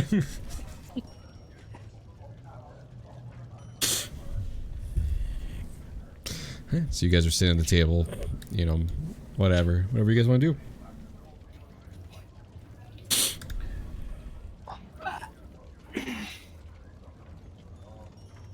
So what's the plan for today? I don't know. Head on to the GIF wants us to meet him at the docks, right? I don't know. Do you guys want to explore the city first, though? Might still learn. Well, weren't we told we might learn more here, or was it just a GIF? Just told that. I mean, well, it was. I mean, in context, they were talking about the GIF. But now that you couldn't learn more, I mean, you guys can explore the city. I mean, this might be one of our last chances to stock up on supplies if we need to, and do whatever. I don't know how long it'll be until we get another chance. True. Let's explore. Yeah. Yeah. All right. Anything in particular, you guys are? You just giving a walk around? I don't know. Just walk around, I guess. I see several markets. Yes. Plenty of markets. This is too eerie. I don't like that one yet. I'll use this one. Yes, there's plenty of markets. There's the lesser market. There's the greater market. There's the ultimate market. Other than just like looking around, you guys see tons of shops. It's pretty lively. For the most part, obviously you guys don't really notice anything crazy happening. You don't notice really much crime happening, like anything that's standing out to you. You see people just kind of going around their days. They're working, they're living. People are buying stuff at the market. I will mention, like, again, you don't really see any patrols, right? There's no lawmen or patrols or anything going around. You see tons of houses, people walking by. You see plenty of spelljamming ships go to the docks and leaving. You notice there are some walled off buildings where you're not allowed. So there's the temple district, where you guys learn that you can pay for cleric spells. Yes, Raise Dead is one of them. You see plenty of smithers. You see a couple guild houses, obvious ones that have markings. You do learn that you're not welcome into the high city side, so you kind of see where it kind of like looks like the nobles might be, where all the grass is nice and this one has hedges. You're not exactly welcome in there without an invitation. You learn that you can't even walk on the other side of the asteroid either. That is off limits, where all the farms and stuff are, and they are on the back side, like I showed you in that handout, where there was tons like farms. You would know, Ava, that prisoners go there. Basically, if you are guilty of some crime, you go work the farms. Only prisoners, or like... Only prisoners. I mean, they'll take volunteers, but you don't get paid. There's no jobs, quote unquote. Okay. It's volunteers and prisoners. And there are actually guards on the other side, but they're all funded by the guild houses and whatnot of making sure that there's product and food and oxygen on this asteroid. There's a giant lake that everybody seems to like to fish at.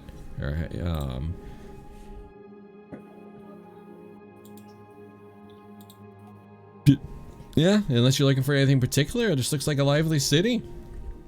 In many places, you can basically get anything you're looking for. You do notice there's a little bit of segregation sometimes. Like, you know, there's a gift town where a lot of the gifts live and stuff like that. A lot of them have been, you know, stick to each other's, you know.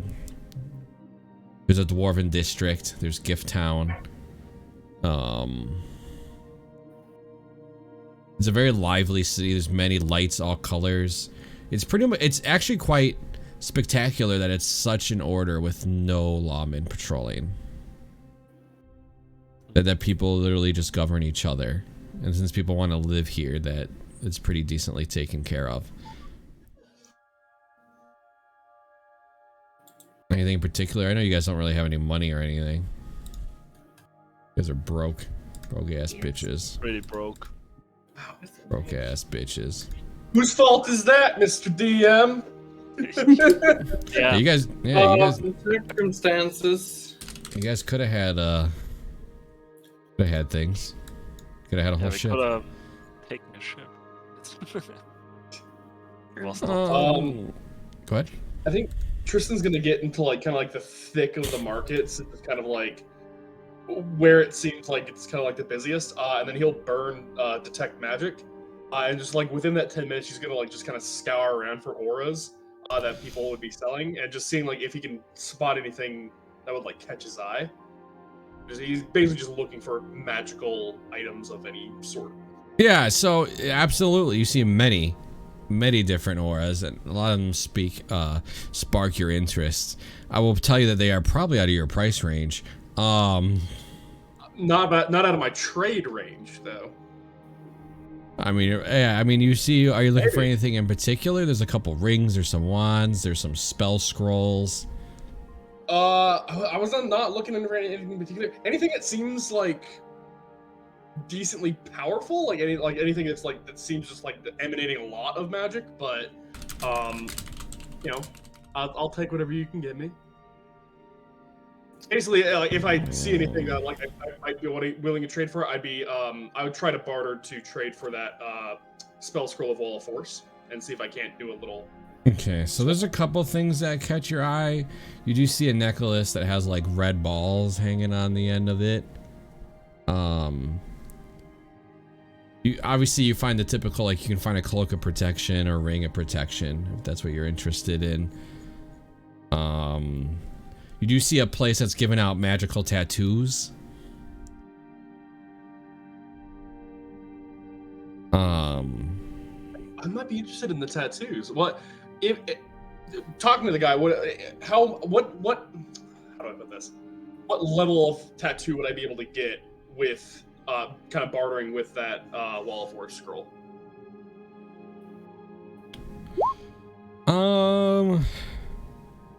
I called the tattoos at the beginning of the session. I called it. You did.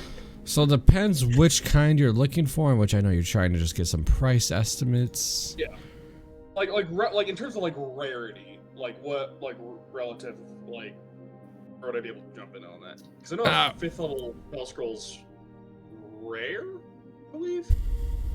I don't know if it'd be an equivalent exchange or.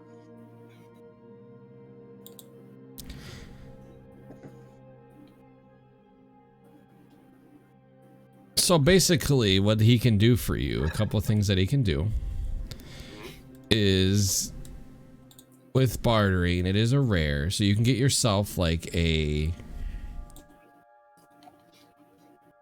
It's pretty interesting. You can get yourself a 4th level spell tattoo. I don't want those because those are one-time use, and fuck that. Okay. You don't want a cantrip one? Let's take a look. Can't get that one.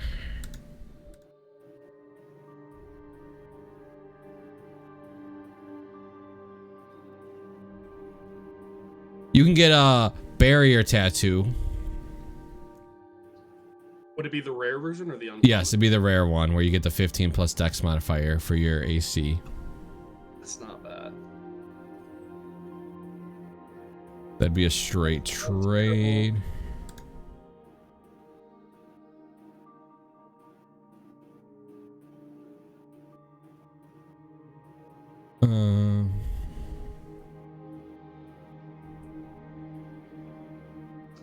I'd be down for a barrier tattoo. You could take a Shadowfell tattoo. No, you can't. My bad. Oh no, yeah, you can.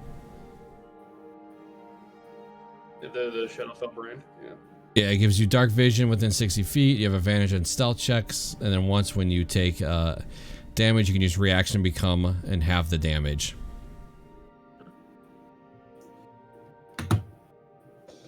What about this one? Oh man, defense or dark vision? Technically, you can get a masquerade tattoo. What is that? Lets you cast this guy's self. Mm. Yeah. Which I think it's still only like once a day, so it's kind of whatever. I think I might end up going for the barrier tattoo just because having a AC of 18 for a sorcerer is really good. Yeah, you can get the you can get an Eldritch Claw tattoo.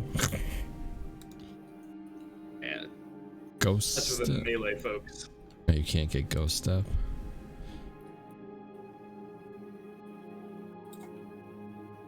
Yeah, so since it is a rare one, it's going to take up an entire limb. Alright, so which one do you want? The barrier? Rare barrier tattoo. Yeah, he'll do a straight trade for the scroll if you want. Fantastic.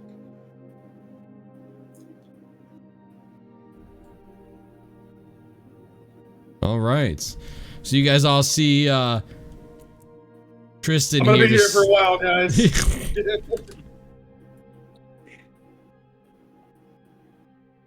There you go.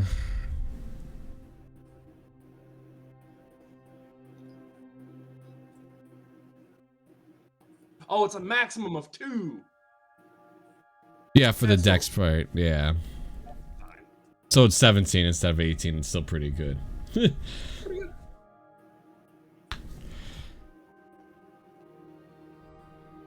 How much is a tattoo to begin with?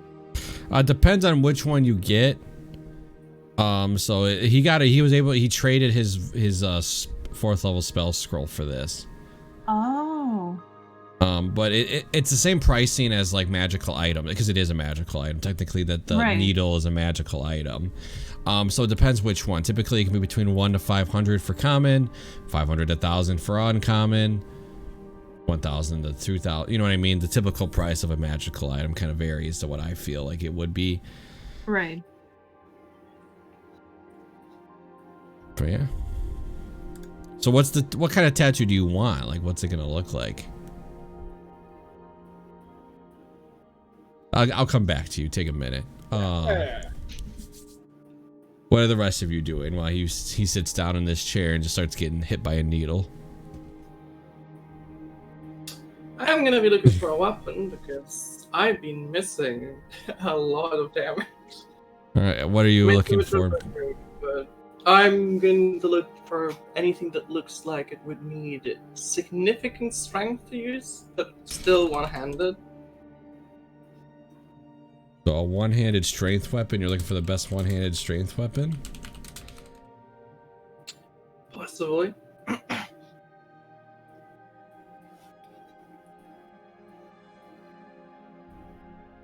Something that looks like it properly can catch a big beast. Well, they sell nets.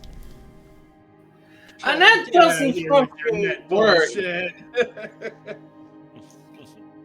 I'm not supposed to bring it alive. I have to kill something big. I mean, you want slashing or you want bludgeoning? Slashing is fine. Slashing is... So if you're looking for one-handed slashing, I'm sorry to say, I'm gonna go. It's longsword. Well, or battle axe. There is. Yeah, you can do battle axe. Yeah, but a battle axe is two-handed, isn't it? It's the same. Versatile. Yeah, you can do it one-handed or two-handed. It's a 1d10 two-handed, 1d8 one-handed. I'll take a normal sword then. Also, Bart, your camera's broken again. Yeah. What? You're glitchy. Yeah. So if you want, battle axe. What's the cost of a battle axe? Not too crazy. I guess a magical one would be 10 gold for a battle axe. That's all of my fucking money! damn. Is a longsword any fucking cheaper? It might be. I mean, I can borrow you gold if you need some. Actually, a longsword will cost you 15 gold pieces.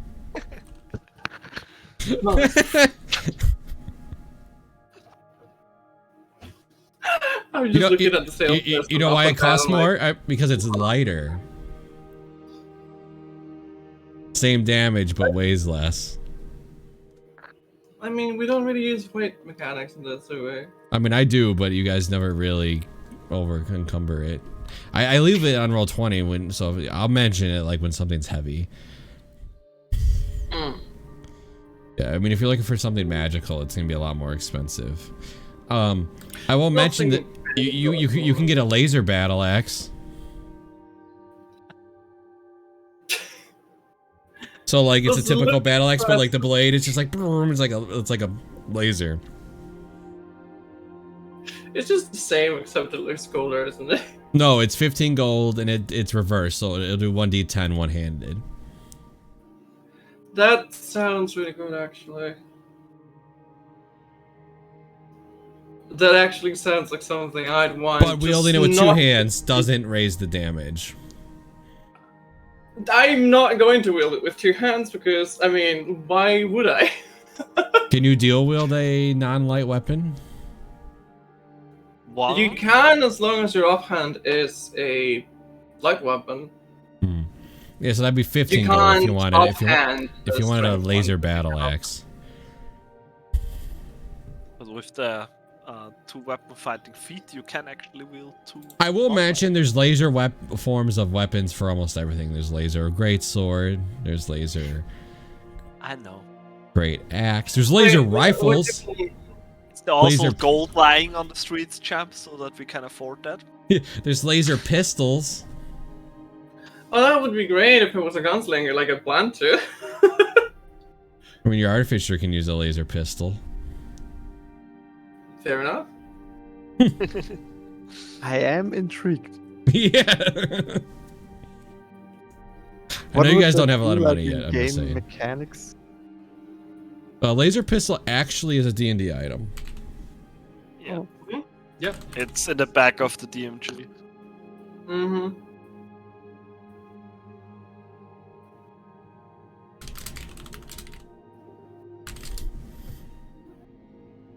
So it does 3d6. Yeah, yeah, that's a lot of damage. It does radiant damage. 3d6 radiant damage. Yeah, they're fun. The only one other trick though is ammo. Is like the one thing they try to mention is like you actually have ammo can be somewhat expensive.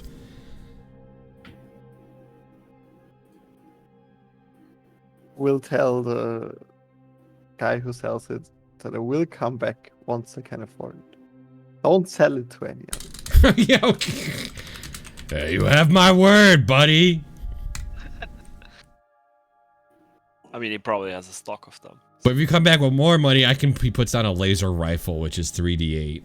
I could sell you this puppy right here. That's interesting. Nice and cheap. Unmarked. It only got used once. Some resistance fuck got toasted by it. Used once, never fired, dropped once. Imagine all the asteroid elves we could kill.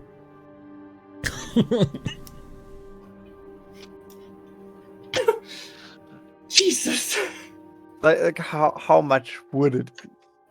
Oh man, a laser rifle is typically, you'll find, depending who you buy it from, it's between 50 to like 150 gold pieces.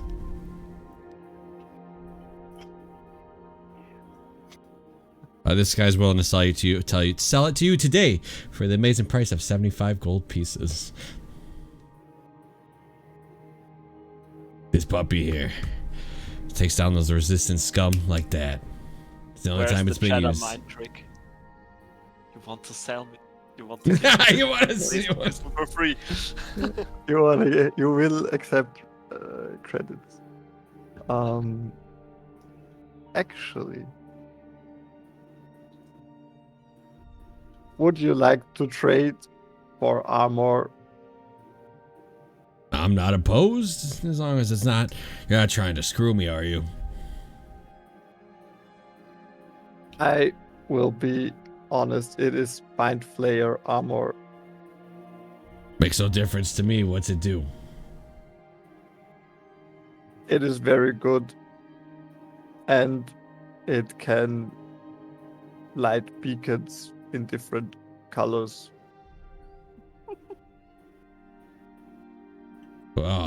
Can you show me?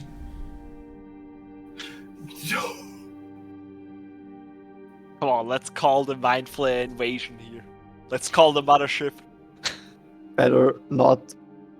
It might be dangerous. Is that what you're wearing right now? And he kind of like pokes the breastplate. Yes.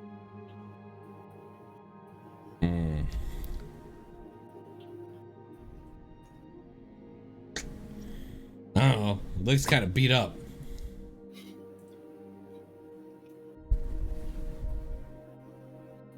But you know what? Yeah, I can do a straight trade.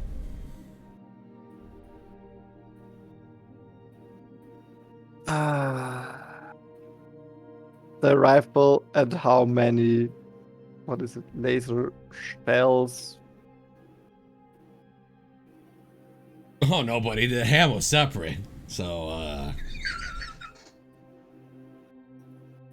he kind of leans down and you see him, he puts like a clip, whatever you want to, you know, a mag, you know, next to it. This here, so this will cut, this is 30 rounds. I'll include it for an additional 10 gold. Breastplate and 10 gold. It's actually pretty good. It's a pretty good deal. They're all expensive.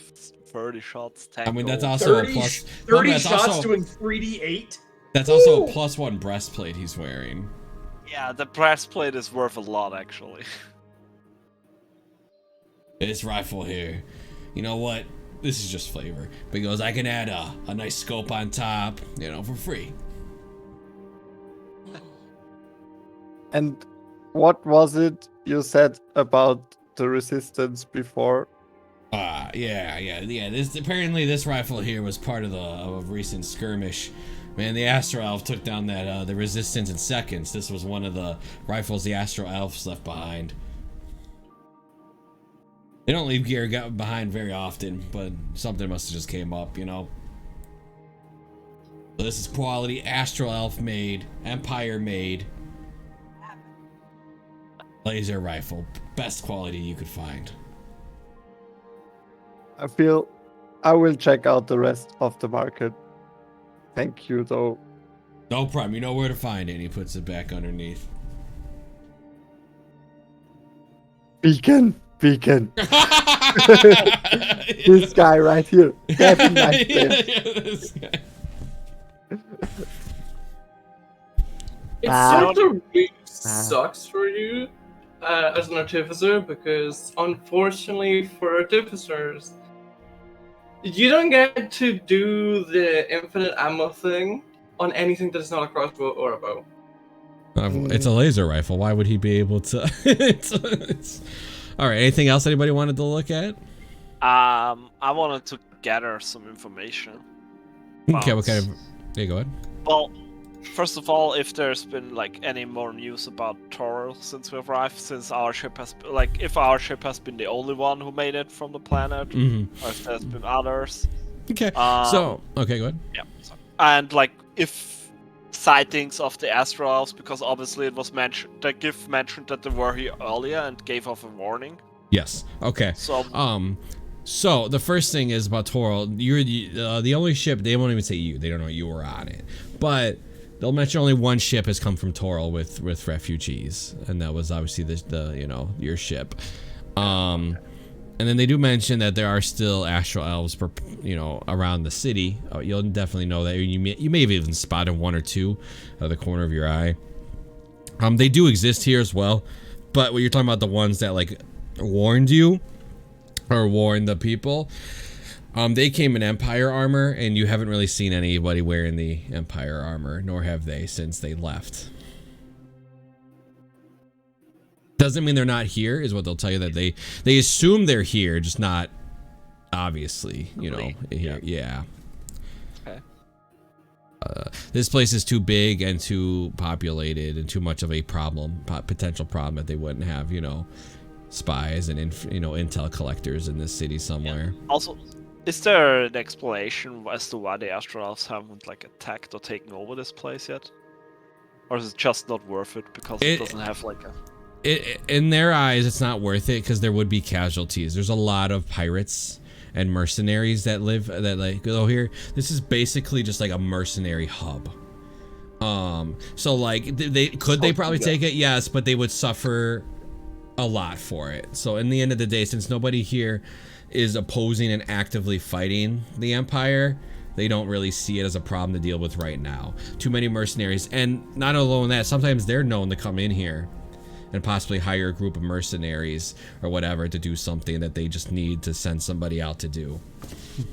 Okay. It's literally just a mercenary hub. It's not like a city or empire. You know what I mean? It's a city, but it's not like an empire where, it's gonna make an army and go oppose. Like, that's not gonna happen here. It's just a bunch of pirates, mercenaries, and thieves. Okay.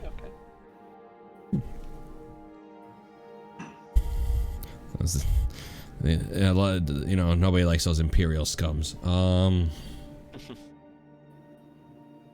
right, anything else? That was Can, you wanted to say something? So you said there was like a bit of segregation going on. So is there like a specific area where there's like an autonomous? Not particularly. You will see one occasionally, but you don't see like a big group of them. I'm like trying to find other autonomes that might also be made out of cans, since I am still looking for my creative. I will keep that in mind, that if anything like that may come up, I will mention it to you, as your characters definitely keeping an eye out for other cans. Cool. You walk by a trash can. Is there a can in it? No, roll me a D100. You want high or low? Low. All right. No can. Nice.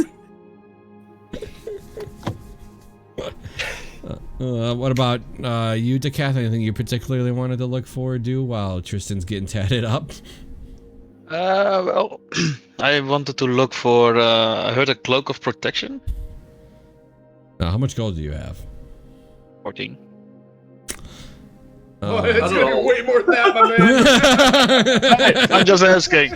There definitely is. Cloak protection is not a hard item to get a hold of. It's actually one of the most common magical items.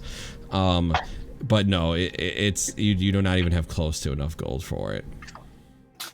The lowest you'll find it. The lowest you possibly can bargain it to, depending if you have favor, is 100. Okay. Is there anything else what kind of bumps up my AC? That would probably be the easiest thing. You can get a tattoo, but you don't know. No, there's for 14 gold, man. I'm sorry, unless you can hold a shield. Nope. Then there's really nothing that's gonna help you out AC wise. You could buy some nice leather boots and look nicer. Nah. Nope. Then I have nothing. Okay. We'll say that the tattoo gets finished. Well, what is it looking like? So So from the wrist to the elbow, very similar to the metallic sheen that Tristan has whenever he casts magic. He's basically going to be doing a like blackout tattoo, just full on, just gray.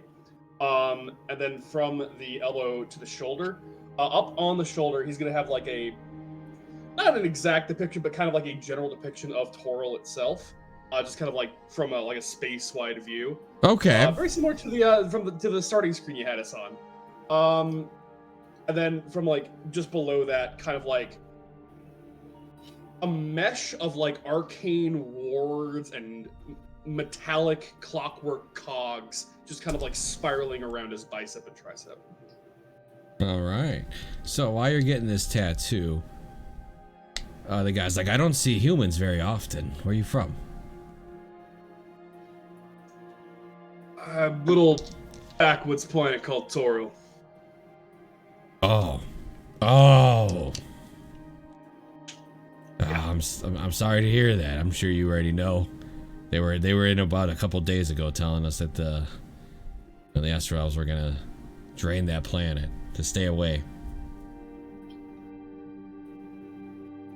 Do you know why they do that? Because I've heard this is not the first time. Well, there's a couple rumors I'm welcome to share to you. You know, the first one is to create, you know, ships that you've never seen before, on a scale you've never seen before. You know what I mean? They need material life force. They think that maybe their ships are somewhat organic in some form or way. Second rumor is that they use it to fuel their own star, that their star is dying, and to keep it running, they have to drain the life force of others to put it into their star, so their home planet stays, you know, their star exists. Their rumor is just because they're evil fuckers. You know, they get off on it or something.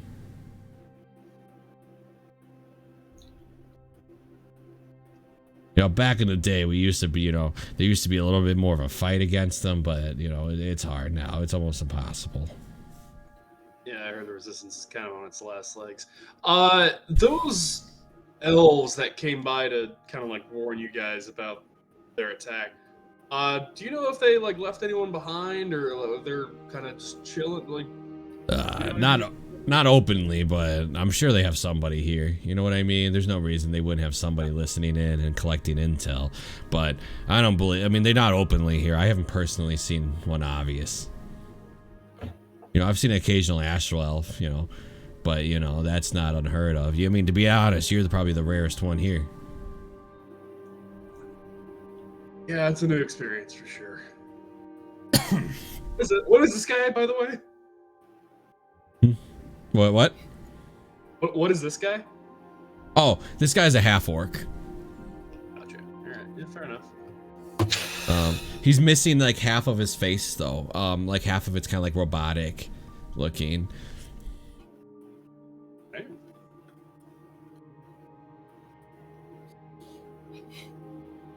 All right, it looks like we got this done for you. Don't forget, this will be your second attunement spot. I already marked it. All right. Because, you know, let it dry at least for, you know, a couple hours before you go crazy with it, but, you know. I'm not planning on starting fights here, thankfully. I just jinxed the fuck out of myself, didn't I? Yeah, probably. Ah, shit. Alright, well, give yourself a good one, enjoy that scroll, and, yeah, I would say see you later, but I genuinely don't know. Well, best of luck. I hope that, you know, that you just don't end up in space like the rest of them.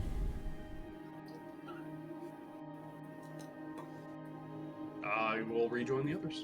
All right. Whatever they're doing. So before he leaves, I'm gonna ask, can a robot also be tattooed? Absolutely. I could definitely do that. And that would work since, you know, I'm just machine. Like, It's like graffiti. with the, Yeah. He pulls out like he has like a graffiti can. He has like a needle. He's like, I just put that in there, mix it up, and then, you know, and I could spray something on you. You gotta remember, these tattoos are not really permanent. A lot of them disappear when you use them. Don't forget it's magical. But yes, there are. I could definitely give you a particular tattoo if you're interested. What is there to offer for somebody that is more of the melee?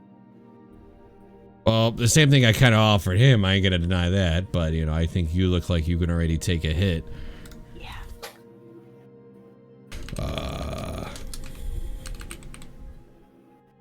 Yeah, I can give you. You can cast spells. Yeah. I can give you a spell tattoo. They basically let you cast a spell once. Nah. There's the there's a couple tattoos. So there's Ghost Step. What is that? It's very rare, but you have resistance, basically like the rage. You have resistance to bludgeoning without, you know, all that. You can't be grappled or restrained, and you can move through objects. Oh, that one's expensive though. Oh. You can get the Eldritch Claw, which lets you use unarmed strikes.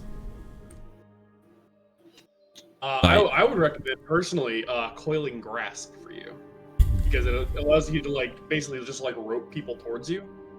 Oh.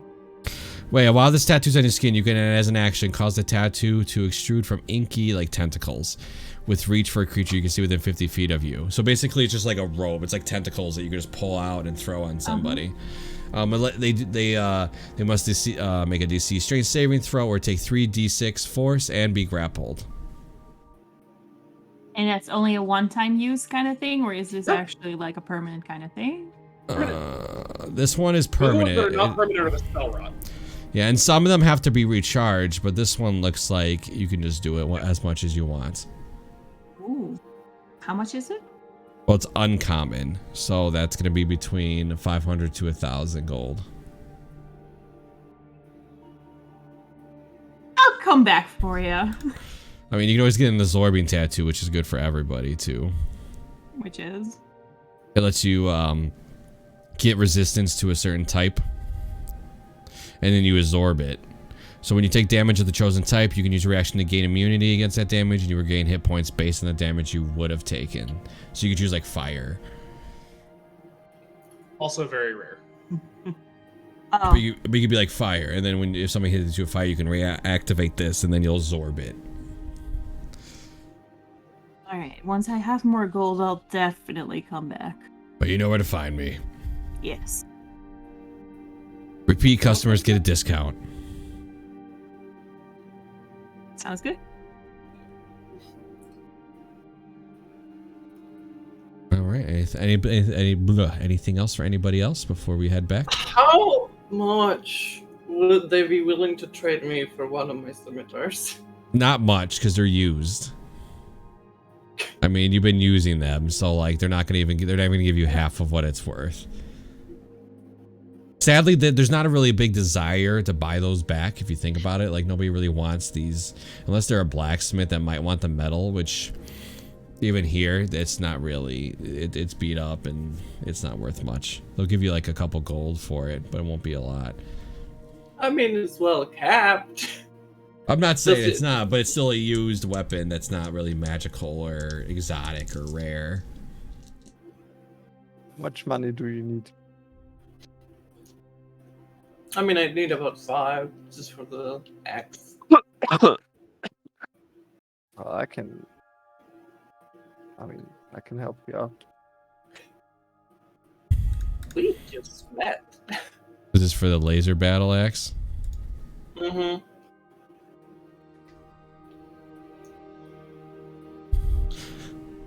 All right. Well, are you gonna accept Ava's gold?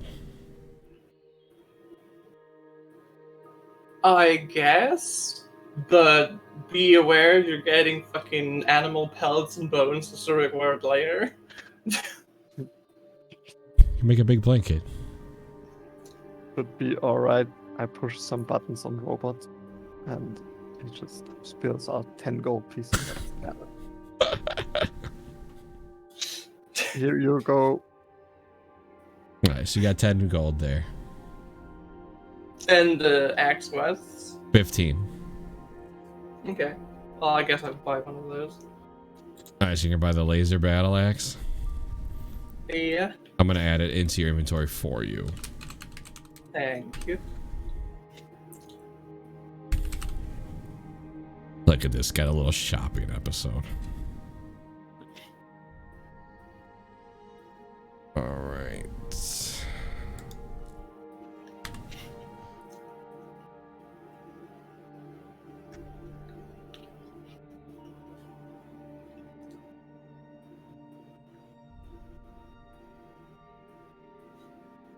Alright, there you go.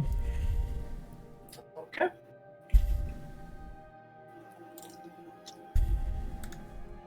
Eventually, I'll come back for another one, but for now, it's not much point. While you're buying, I will ask him if we can make a special price for buying too.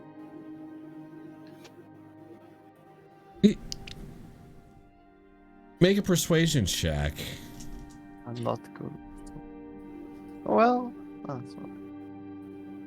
Yeah. He can definitely grant you a discount for buying two. So it was 15 gold for one. He'll give you 10 gold for the second.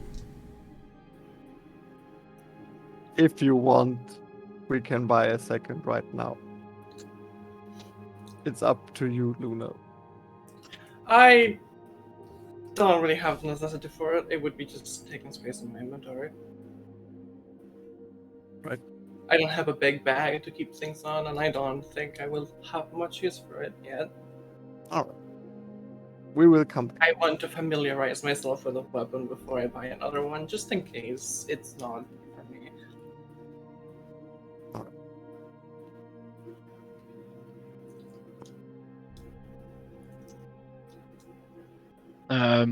While all this is happening, I want to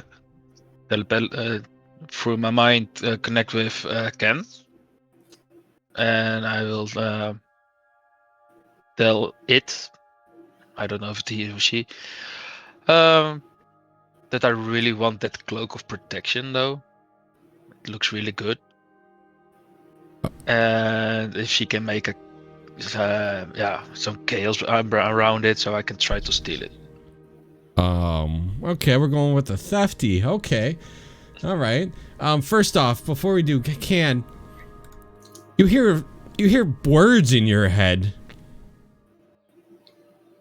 That's new to you.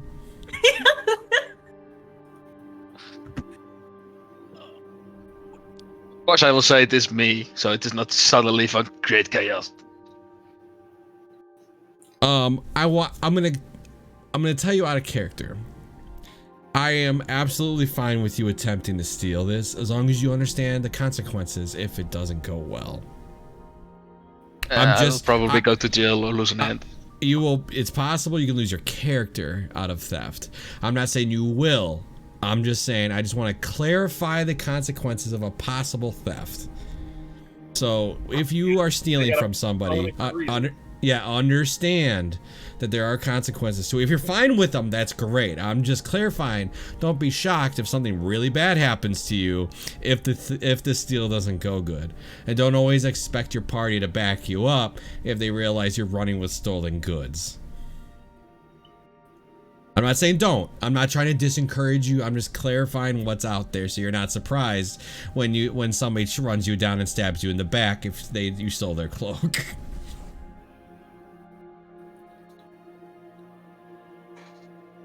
Okay, I did not anticipate losing a character over it.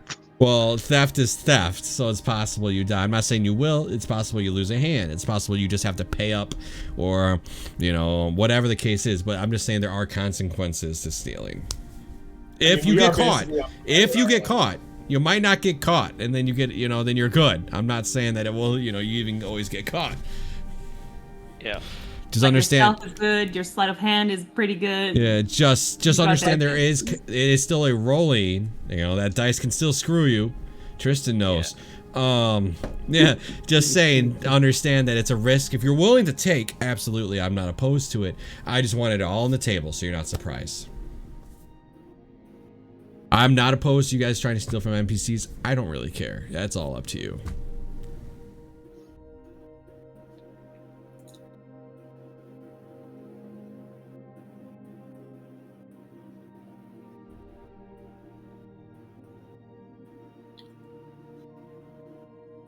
Okay. I just suggest you don't steal from the beholder at the tavern. Yeah, unless you want to catch No. Yeah, just don't steal it from him.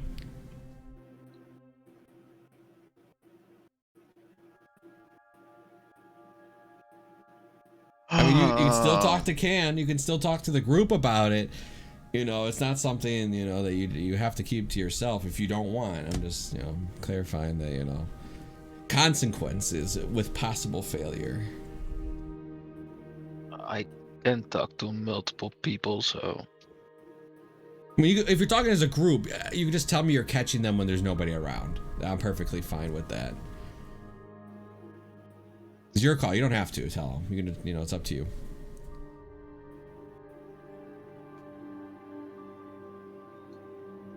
Oh, this is hard now suddenly. I'll be like, you're not the first one to do it. I mean, Can in my first session with her in another campaign, obviously she stole a bag of holding.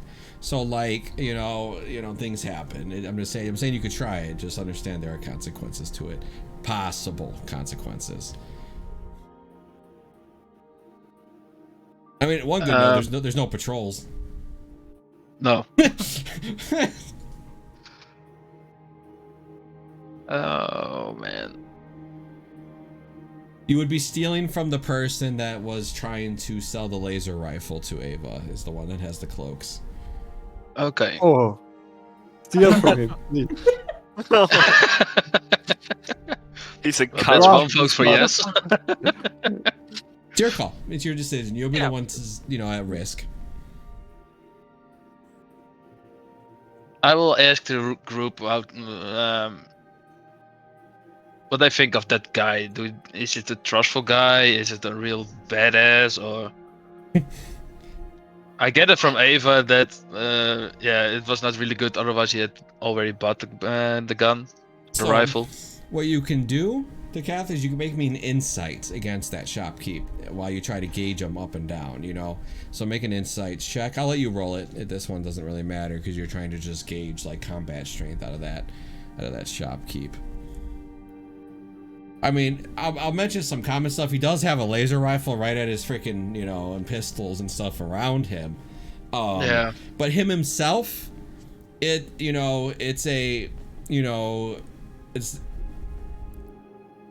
I guess I gotta roll their race, I guess.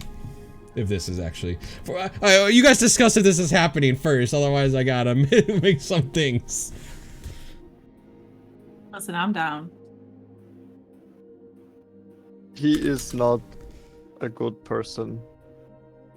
Why do you say that?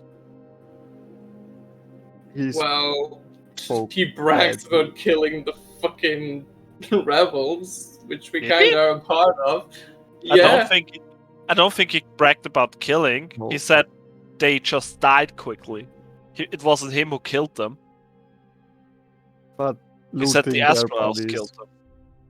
Yes. So basically, we're just taking back what belongs to the rebellion. It was from the Astral Elves. Yeah. The way they probably stole it from like an imperial manufactory or like a depot or something, which is perfectly fine for me. Yeah, but We're stealing it to help the cause. I don't know if that's worth it. Once again, you guys notice there's barely any crime here. I assume that's for a reason. It could slow us down dealing with the consequences. That's what I'm gonna say. If you get caught, you're not doing much to, how should I say, rehabilitate our people in the eyes of the populace. I'll throw in my 2 cents. First, if you are planning on doing this, let me know so that I can start walking towards the docks. 2, Is this item worth burning any and all bridges within this marketplace? Because if it goes wrong, you are going to be blacklisted at best. Yeah.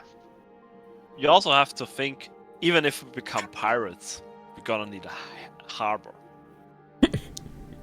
This is the place. Also a point. Those are some good points. Are not pirates. We are heroes. That's what all pirates say. You start all as freedom fighter, you end up as pirates. I want that star map back.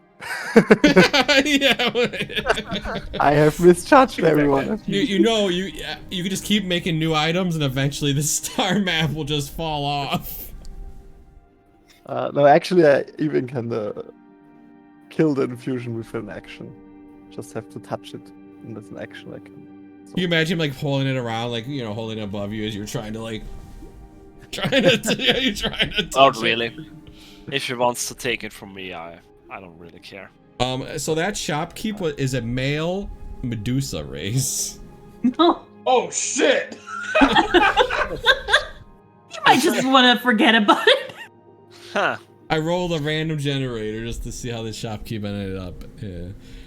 I got stats too. But I guess they are loners. Medusas never, Mm-hmm. So if he hates us, maybe not all the other people around. Yeah, Medusas are definitely loners. It's less of a we pissed off this one individual, more like you're gonna mark yourself as a thief within this community, which is not great in any regard. I'll just clarify: if you get caught. If you get caught. Yeah. But like I said, give me a heads up so I can walk away. Yeah, you can do it. I'm not gonna stop you, but I don't want any part in it.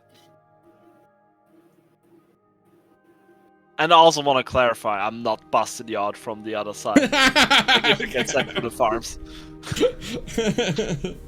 We have our planet dying in the somewhere in space behind us, so I was counting on it. I don't just want to make clear. Man. Never mind. I mean, I had a description of the Medusa. Slightly allergic to elves. Just slightly allergic. Has a badly done Mildly tattoo allergic. of a skull on his chest. It's a Yeah. skull with two long So you're not doing it? No. And the stats were so bad that I rolled. I rolled a 12, a 10, a 9, 11, a 10, and a 13. Ooh. Alright. So obviously you've been convinced not to steal today, at least. That did I know. Hey, if there's anything just like a commonly known fact about adventures, we're gonna come across all types of magical bullshit. We'll keep an eye out for you. But Okay. And once we're in international waters, it's not exactly stealing anymore. Call it Borrowing appropriating. without asking. Alright, so you guys gonna you're all good? You guys have nothing else? I mean, I'm fine with more. I just want to make sure you guys are all square, kind of got what you're looking for. Ask the questions you wanted to ask. Okay, so you guys all start walking, towards the dock out of this market. And as you guys are walking down a set of stairs, I need you all to roll perception as 4 astral elves jump from the side. oh, for Bastards. Bastards. fuck, these better be your cousins. Paying attention this These time. better be your cousins. Hey, not bad, not bad. Everybody bad rolled pretty perception. decent. I've been keeping an eye on them. They seem suspicious. Alright, so that's a 9 on that guy's stealth, that's a 1 on that guy's stealth, and that's a 10 on that guy's stealth, so I'm pretty sure none of you are surprised. Where is it? Hey.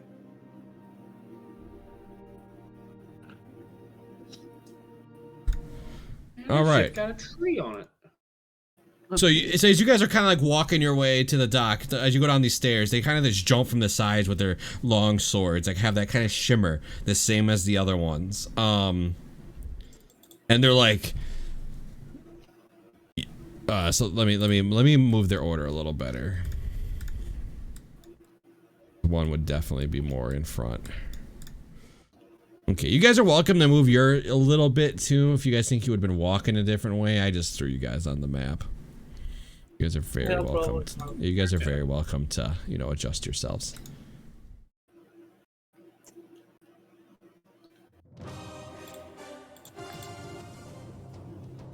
No talk, just straight up battle. No, but you can roll initiative.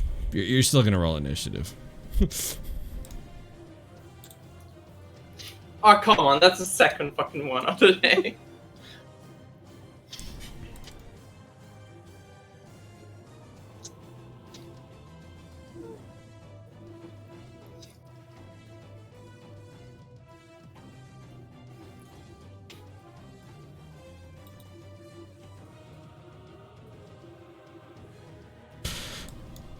So the guy in the front kind of stands forward and he kind of like does that half unsheath of his long sword. And you just hear him whisper, "Revenge for the captain." Hey, maybe the ship is somewhere around here.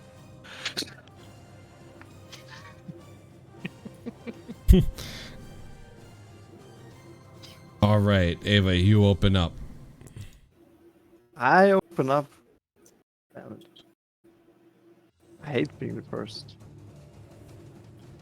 Well, if you want, I can have the Astral Elf Warrior go before you. I will move over here. And I will tell Can. Well, I can't tell you something because I'm mute, but I will. I will, out of my bag, lightly shiny resistance mark. It's like a pin, and it's magnetic, and I put it on you, and I sign language you, kill them. And I give you heroism. Oh. And you gain temporary hit points up to my spell level. At the start of each of its turns. Yeah, so your spellcasting ability modifier, so number equal to your intelligence each turn. So at the start of your turn, you gain 5 temp HP. And it resets Nice. every turn. You get 5 Okay. more, 5 more, 5 more. It doesn't stack, but like it resets to 5 at the start of each of your turns. And the robot is directly after me. He will just charge into that. So now Ken has this like robot, like magnet, like resistance symbol Love it. stuck to it. And as a bonus action, he will use his shield attack. Okay. My bonus action. I tell him to use a shield attack. That's a 17 to hit. That hits. These guys again. 8 force damage. All right. Nice.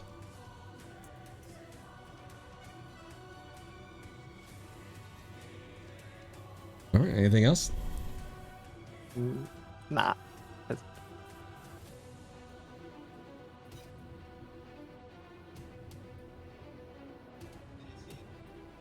So you see this thing look at the like robot that's in front of it, just doesn't give a crap about it.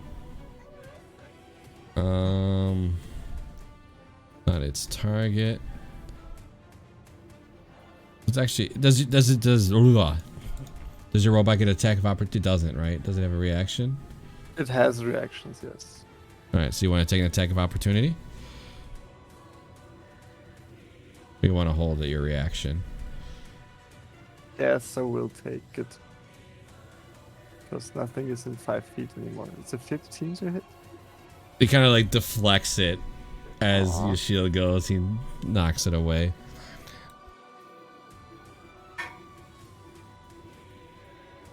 He's gonna pull a longbow out. Gonna shoot. Gonna shoot. Dialect. Deserter. Alright. Alright, first longbow shot at you is a 12. Oh. Second one is a 22. Of course. You take 3 piercing and 15 radiant. Ooh. As the arrow gets that slight shimmer, is right through your shoulder.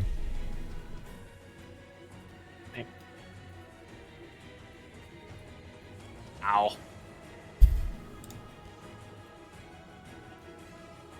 Traitor. Can, you're up. All right. Out of the 4, who looks like is the one in charge? The one that ran back. I'll tint him, alright? There you go. And not make it that far. Okay.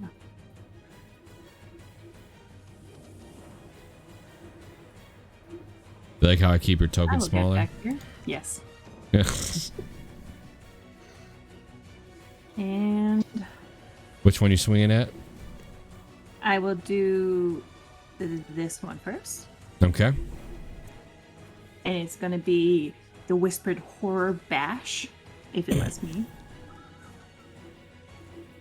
14. He manages I to am- step. Go ahead. Build for success. That's a 15. So you swing a little quicker because you're built for success, but he still is able to step to the side and avoid the blow. Well, go again. 18. 18 hits. Yes. 14 slashing. Kind of just cut across the side of this. You cut through the cloak.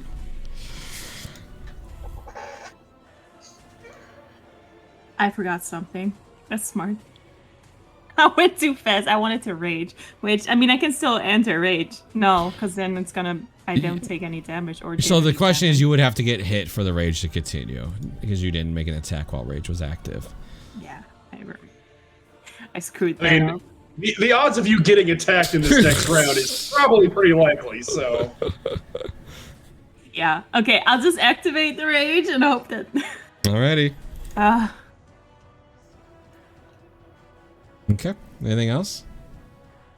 Nope, that is it. Is you charging with your little resistance magnet? Yes. Who carries magnet versions of it? Decath, you're up.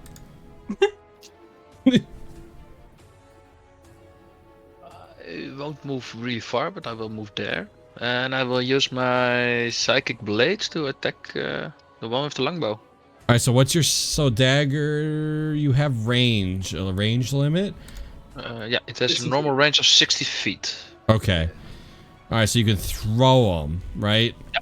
They're Both both of them. throwable. Alright, so Yeah. you see I built it for you already.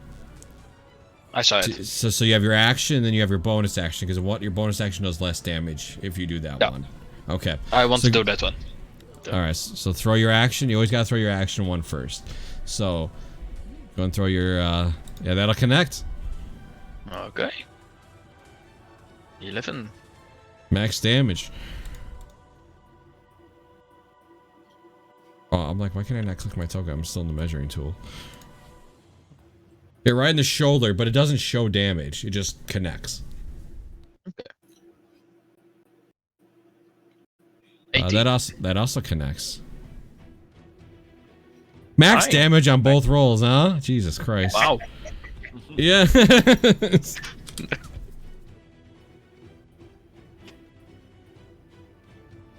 Yeah, so they both kind of go right into his chest. They don't show damage, which is literally one of his effects.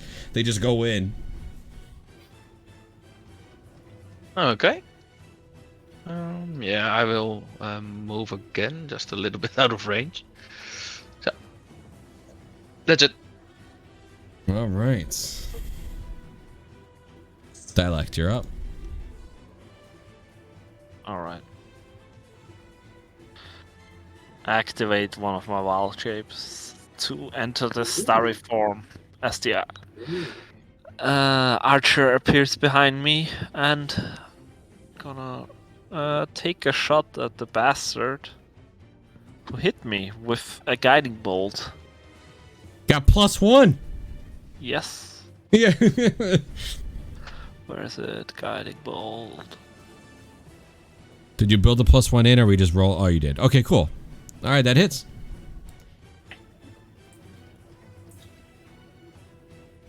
Oh wow, that's so bad. Wow, 1, 5, 2, 1. radiant Oof. damage. Yeah, it's glowing up. It's glowing, which I know you're about to utilize. So The luminous archer follows suit. yeah, it has advantage, obviously, from the guiding bolt. So that hits. 13. That hurts more. Yeah. The 1d8 did more than the 4d6. Sad. Yeah, with the arrow pierces, and he's looking pretty bad now. All right. Do a move. Do the others have? Do they all have swords and bows? They all or- have, yes, they all have longbow and sword on their person.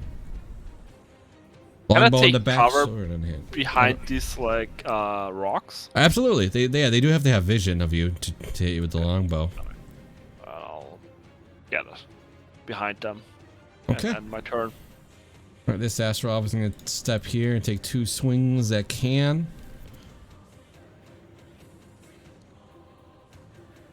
Can. First one does have flanking, so there's a 23 to hit. Yes. And the second one is a 20 to hit. Both hit. All right, so I'm going to give you the full damage. I know the slashing is reduced by half, so I'll do that for you. So you're going to take, not too bad, 5 slashing, which is already reduced, so you're taking the 5. And you'll be taking 22 radiant. Okay. As it just cuts. So I will clarify that radiant in this sense is more of like a laser effect than it is like the holy effect from spells.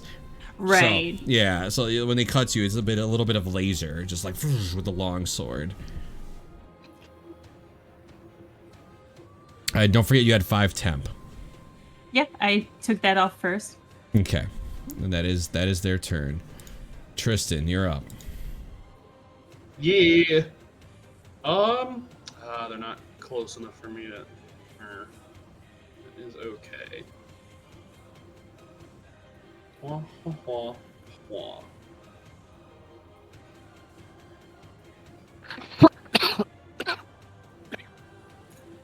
Oh God.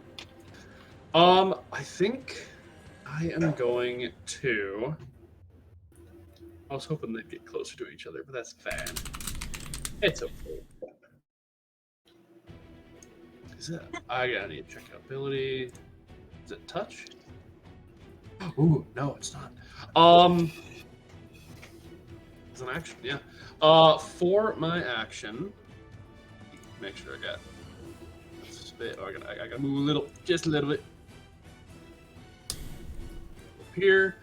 For my action, my arms get that metallic sheen again. Okay. And it kind of like crawls up from the fingers to the forearms, to the elbows, and then shrinks back down immediately as Can gets that exact same effect on their arms. And I'm going to use my new ability, Bastion of Law.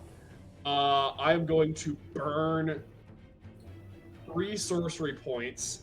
Can, you have 3 d8s that you're allowed to burn. Whenever you take damage, you can burn any number of these to reduce the damage by that amount rolled.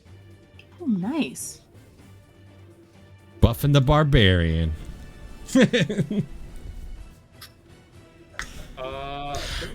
So you see Can's like brown, typical, like it's just all black now. The metal on Can is right? Yeah, it's like a silvery gray.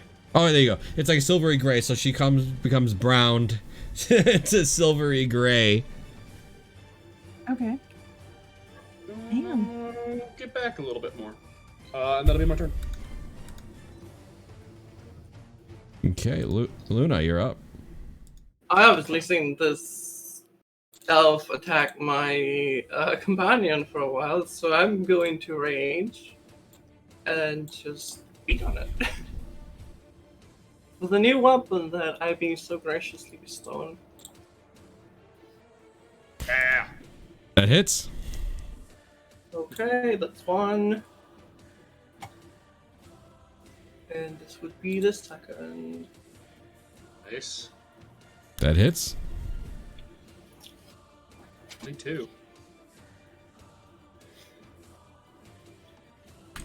Which is the end of my turn too, because I reached it. No, I special this time. Okay. In the future, that's going to be radiant damage. I forgot to change it. It doesn't change this particularly fight, but yeah, laser is radiant technically, but we'll fix that later. But yeah, you cut across the sky. All right.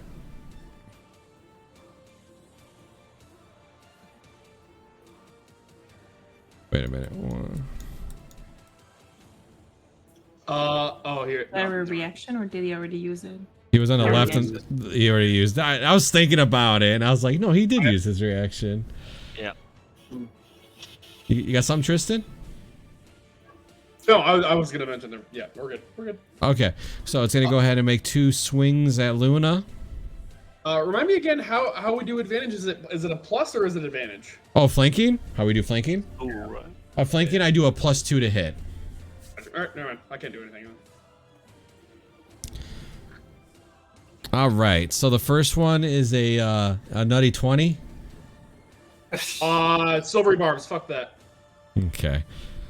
No. Yeah, I forgot I gotta take that spell out of this game. Alright,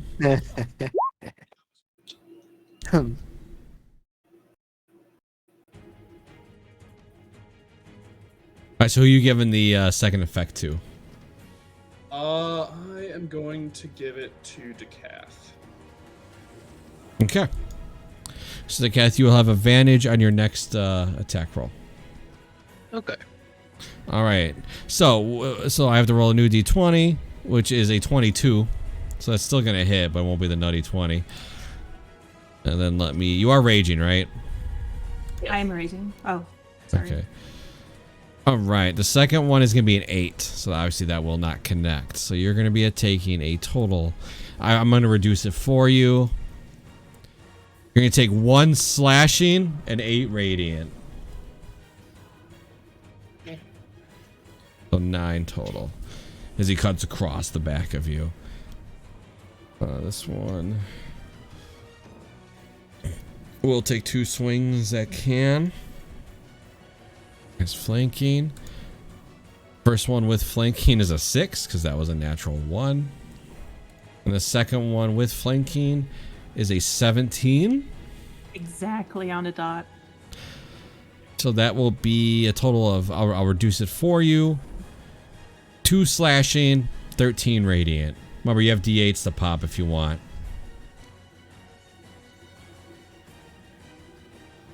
Doesn't hurt to pop 1, right? At least 1. You muted yourself. Sorry. Oh, that's nice. I'll do that for you. So you negate 2. I'll add it for you. Give me a second.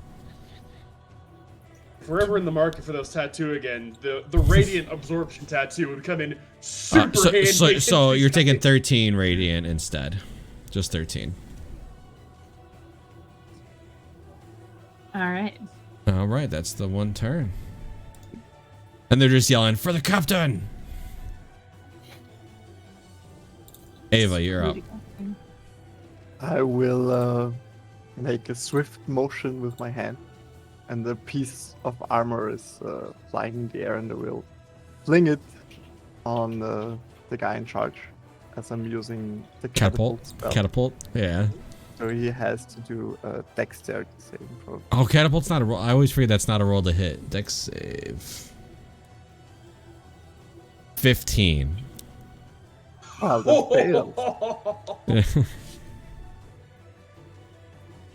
Wow, what's that? 3d8 plus nothing. So Oh, that's 19 damn. points of damage. So the armor just flings, this piece of armor just flings towards, smashes this elf in the head, and then he just falls backwards, hitting the ground, and he's just bleeding from his skull, his head. Nice.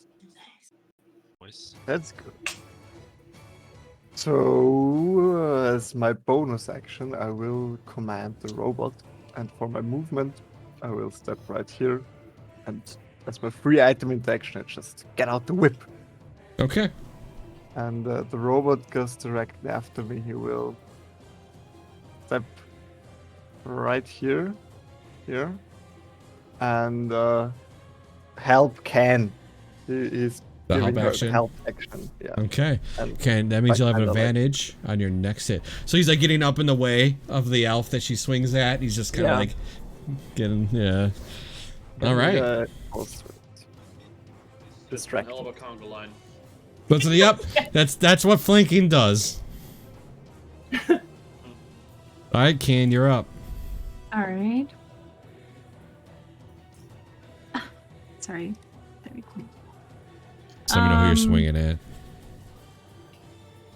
I mean, I was attacking this guy already, but if he's helping me, is it gonna reach that one? Yeah. The help action means he's just helping you. Just the way he was flavoring it. You'll still have advantage.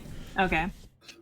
Let the robot's all up in the face of this astral elf while you go to swing behind the robot and hit the elf.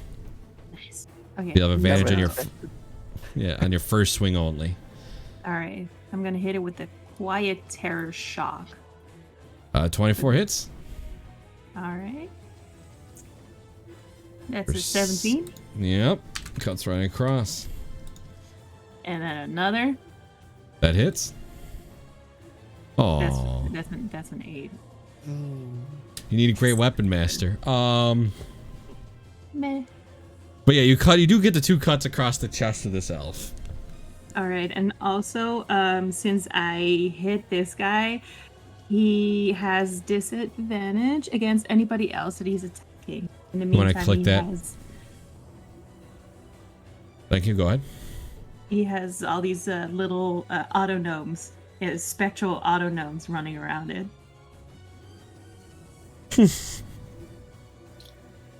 All right. So if it's not against you, it's at disadvantage. Yes. And if he hits somebody that's not you, not only does he have disadvantage, they also have resistance to the damage he does. So you basically taunted that person to basically only hit you. It's a very tanky build. The Yes. Guardian. Yep. Yeah. All right. So Kath, you're up. Remember, you have advantage on your first attack.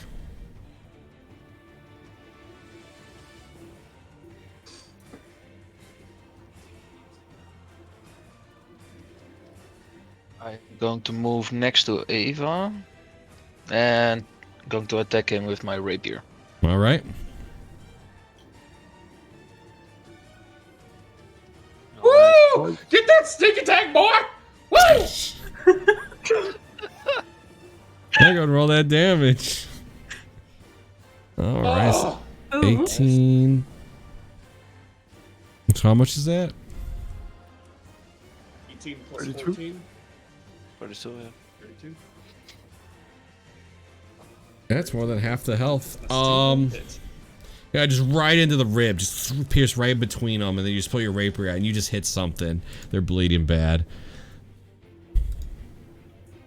God, I fucking love rogues. Then I want to do an attack with my offhand. So you do not have an offhand. I'll explain why. So on your first turn, you did the spectral daggers, right? Yeah. And then now you have a rapier in your hand. Yes. So what's your offhand? Another psych blade only as a dagger kind. So you can only use the bonus action side blade if you use the action for the first part of the side blade. Yeah, just no problem. Or you can't, you just use your action to attack already. Oh, So the caveat is, to meet the requirement to use your side blade as a bonus action, you gotta use the side blade as your action. okay. Can I not then just use my dagger for the offhand attack? I'll allow it this time, but you gotta remember that's something you'd have to draw. So now you don't have a free hand. So in the future, you won't be able to side blade unless you have a free hand.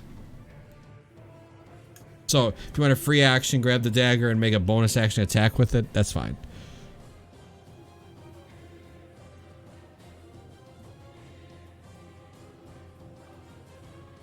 The only difference is with you gotta remember your hands. Keep your hands in the back of your mind with your character. But I'm gonna allow it, so go ahead. So go ahead and make the dagger attack. Okay. 15 is not, you don't have flanking? No. 15 will not connect. He's able to, after stabbing him in the rib with the rapier, he kind of moves to the side of the dagger. Okay. Oh, that's the end of my turn then. All right.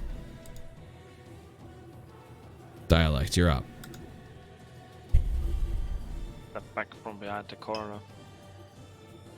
Slam my staff down and hit this guy with the Toll the Dead. Bonk. Bong. There's the wisdom save incoming. That's a 11. Which one was it? Toll the Dead, or what do you mean? Oh, the back one? Yeah, it was 11 on the wisdom save. Okay, no, that does not save. 16 necrotic damage. Ooh. Jeez. Still alive though. Alright, then I'm gonna try and finish him off with the luminous arrow. Alright, take that shot. It's like the Archer constellation behind me fires a bolt of lightning at him. Let's see if it hits. Oh, sorry, it was not supposed to be an advantage. 18. 18 hits. 11 radiant damage. That is enough. Right through the heart. Just an arrow right to the heart, and then he falls and hits the ground. Alright.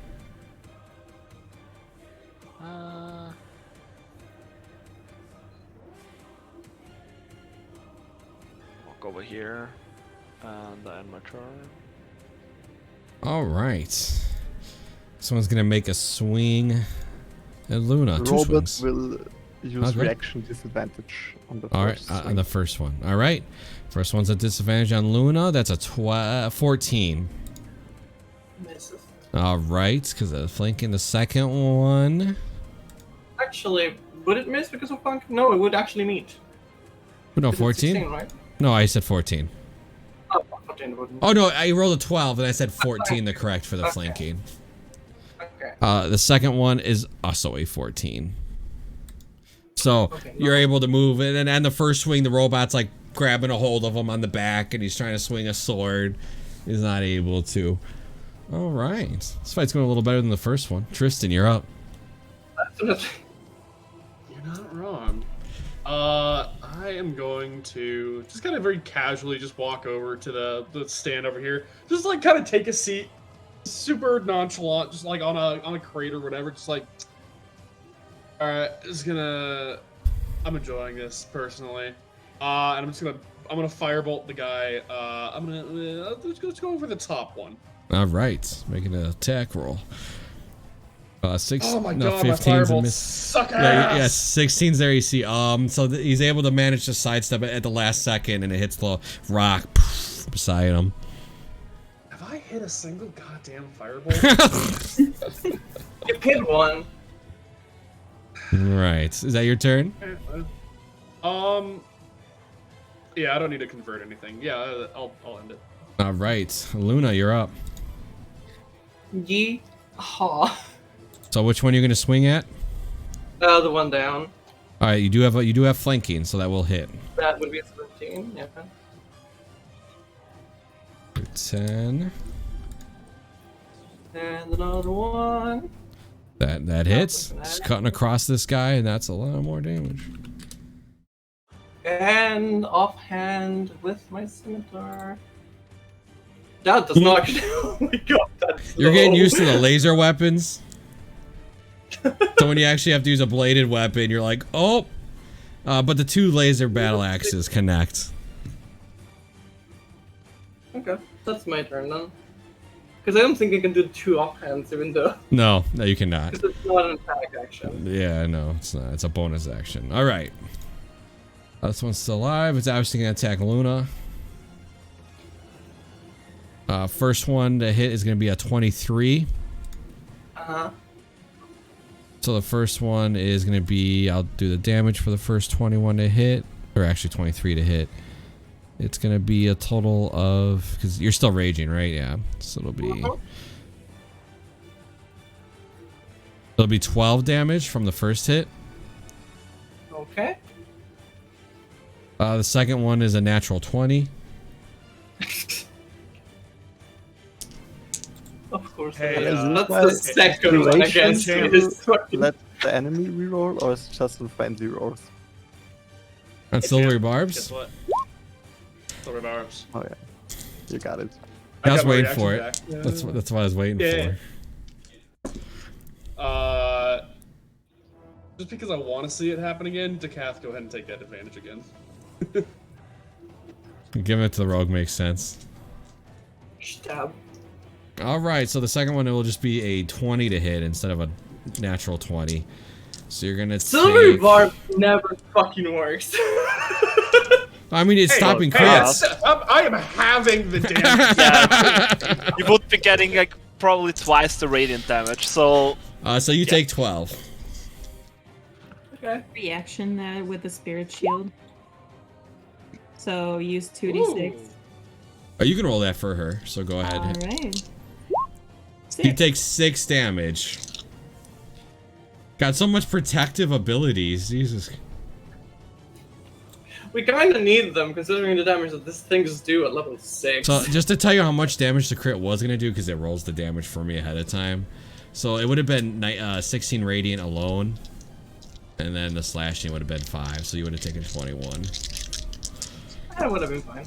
But still, I mean, Silver Barb's negating crits is exactly what it's for. We tried to avoid the crits. It's good. All right, so much freaking anti-damage stuff around here. All right, top of the round, Ava, you're up. Well, I'll make some room for a rogue here. I step here, and I whip this one. Okay. First whip. No misses. Well, I guess I'll just whip him again. That I forget you get 2 attacks. But it's only 8 slashing. 8 slashing. Is it alive? It is still alive. Well, then I tell the robot to kill it. Okay. Main Come on, attack. kill. It's got flanking. Oh well. So it hits. flanking is 17. Yeah. Nice. Gotta do enough damage though. That is enough. So you just shield bash this elf into the ground. Just poof. And then the elf gets plummeted into the ground by the shield. Then he moves over here, ready to protect again. Okay. Oh wait, no, I'm sorry. He was here. 40 feet. Yes, it goes all the way around.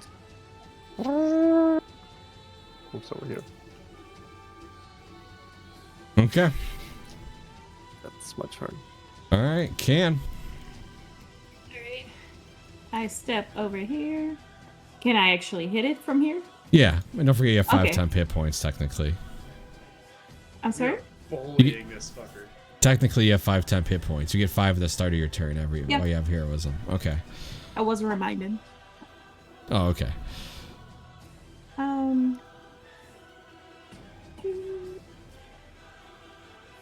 And I will hit it with a Autumn Flash. Did it You hit? thought- No, it did not. No, you hit the ground. Death to the Empire. You're death to the empire. Ting ting. Huh? Build for success. Go ahead. Roll that 1. oh, Oh, that hits. That hits. Yeah, I was gonna say. 12. 12 hit. Yeah.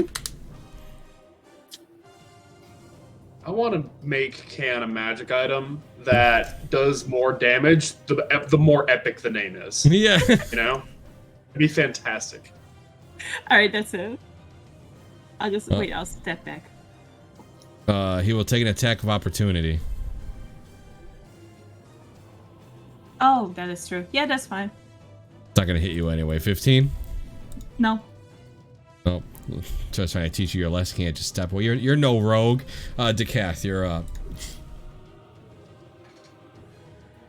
You have advantage on your first attack. I will do it again on him. Go ahead. You roll one more. And- You have advantage. Oh yeah. So the 26 will hit. You do obviously okay. have sneak. The guy literally is surrounded. Oh shit! Damn. Damn, that's a lot of. That's max on the rapier and then a good sneak roll. All right. 25 points. So how do you kill him?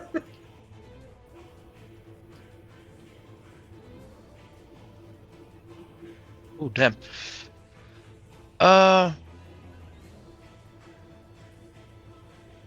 Oof.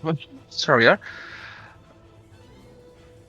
I just use my bloody rapier and just to slit his throat.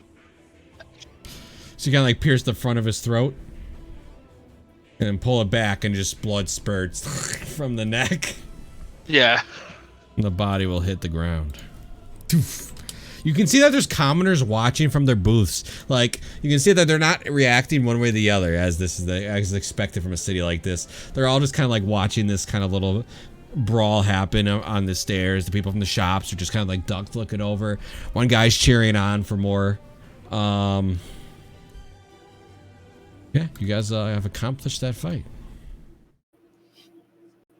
Would I be able to make like an insight check on the people watching if they are like in any particular favor towards one side or the other? Absolutely. I roll that insight for you. What's your modifier? +1. All right.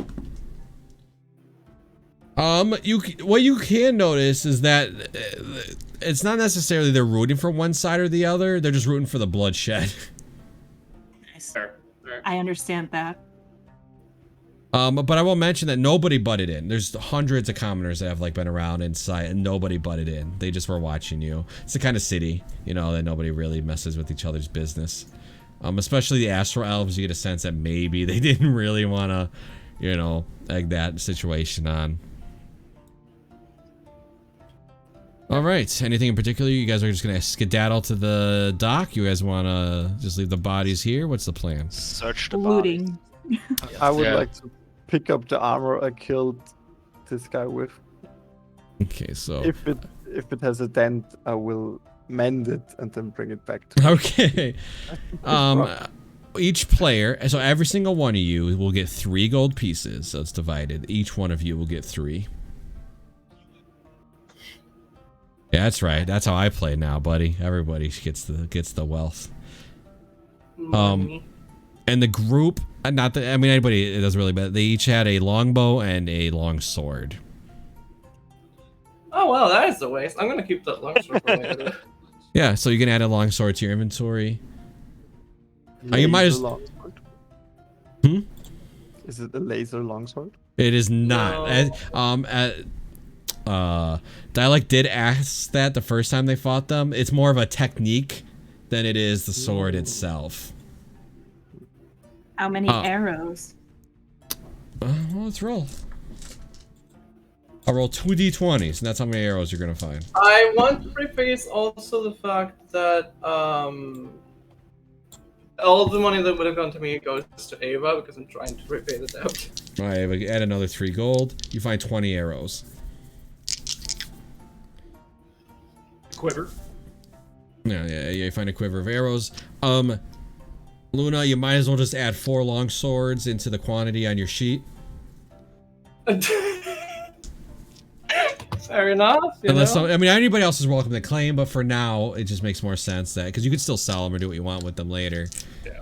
Yeah. So you can carry them. I know you have the strength, so go ahead and just quantity your longsword to 4. Make use of the whole buffalo. And I guess we'll do the same to Can. Add 4 longbows to your inventory. Okay. You got them. You can always arm the boat. I don't know. Yeah. I'm gonna peek around and just kind of like get like on the deck while they're searching, and just like making sure there are no other elves that are like swarming towards us. Well, I was trying to spot the right. Commodore.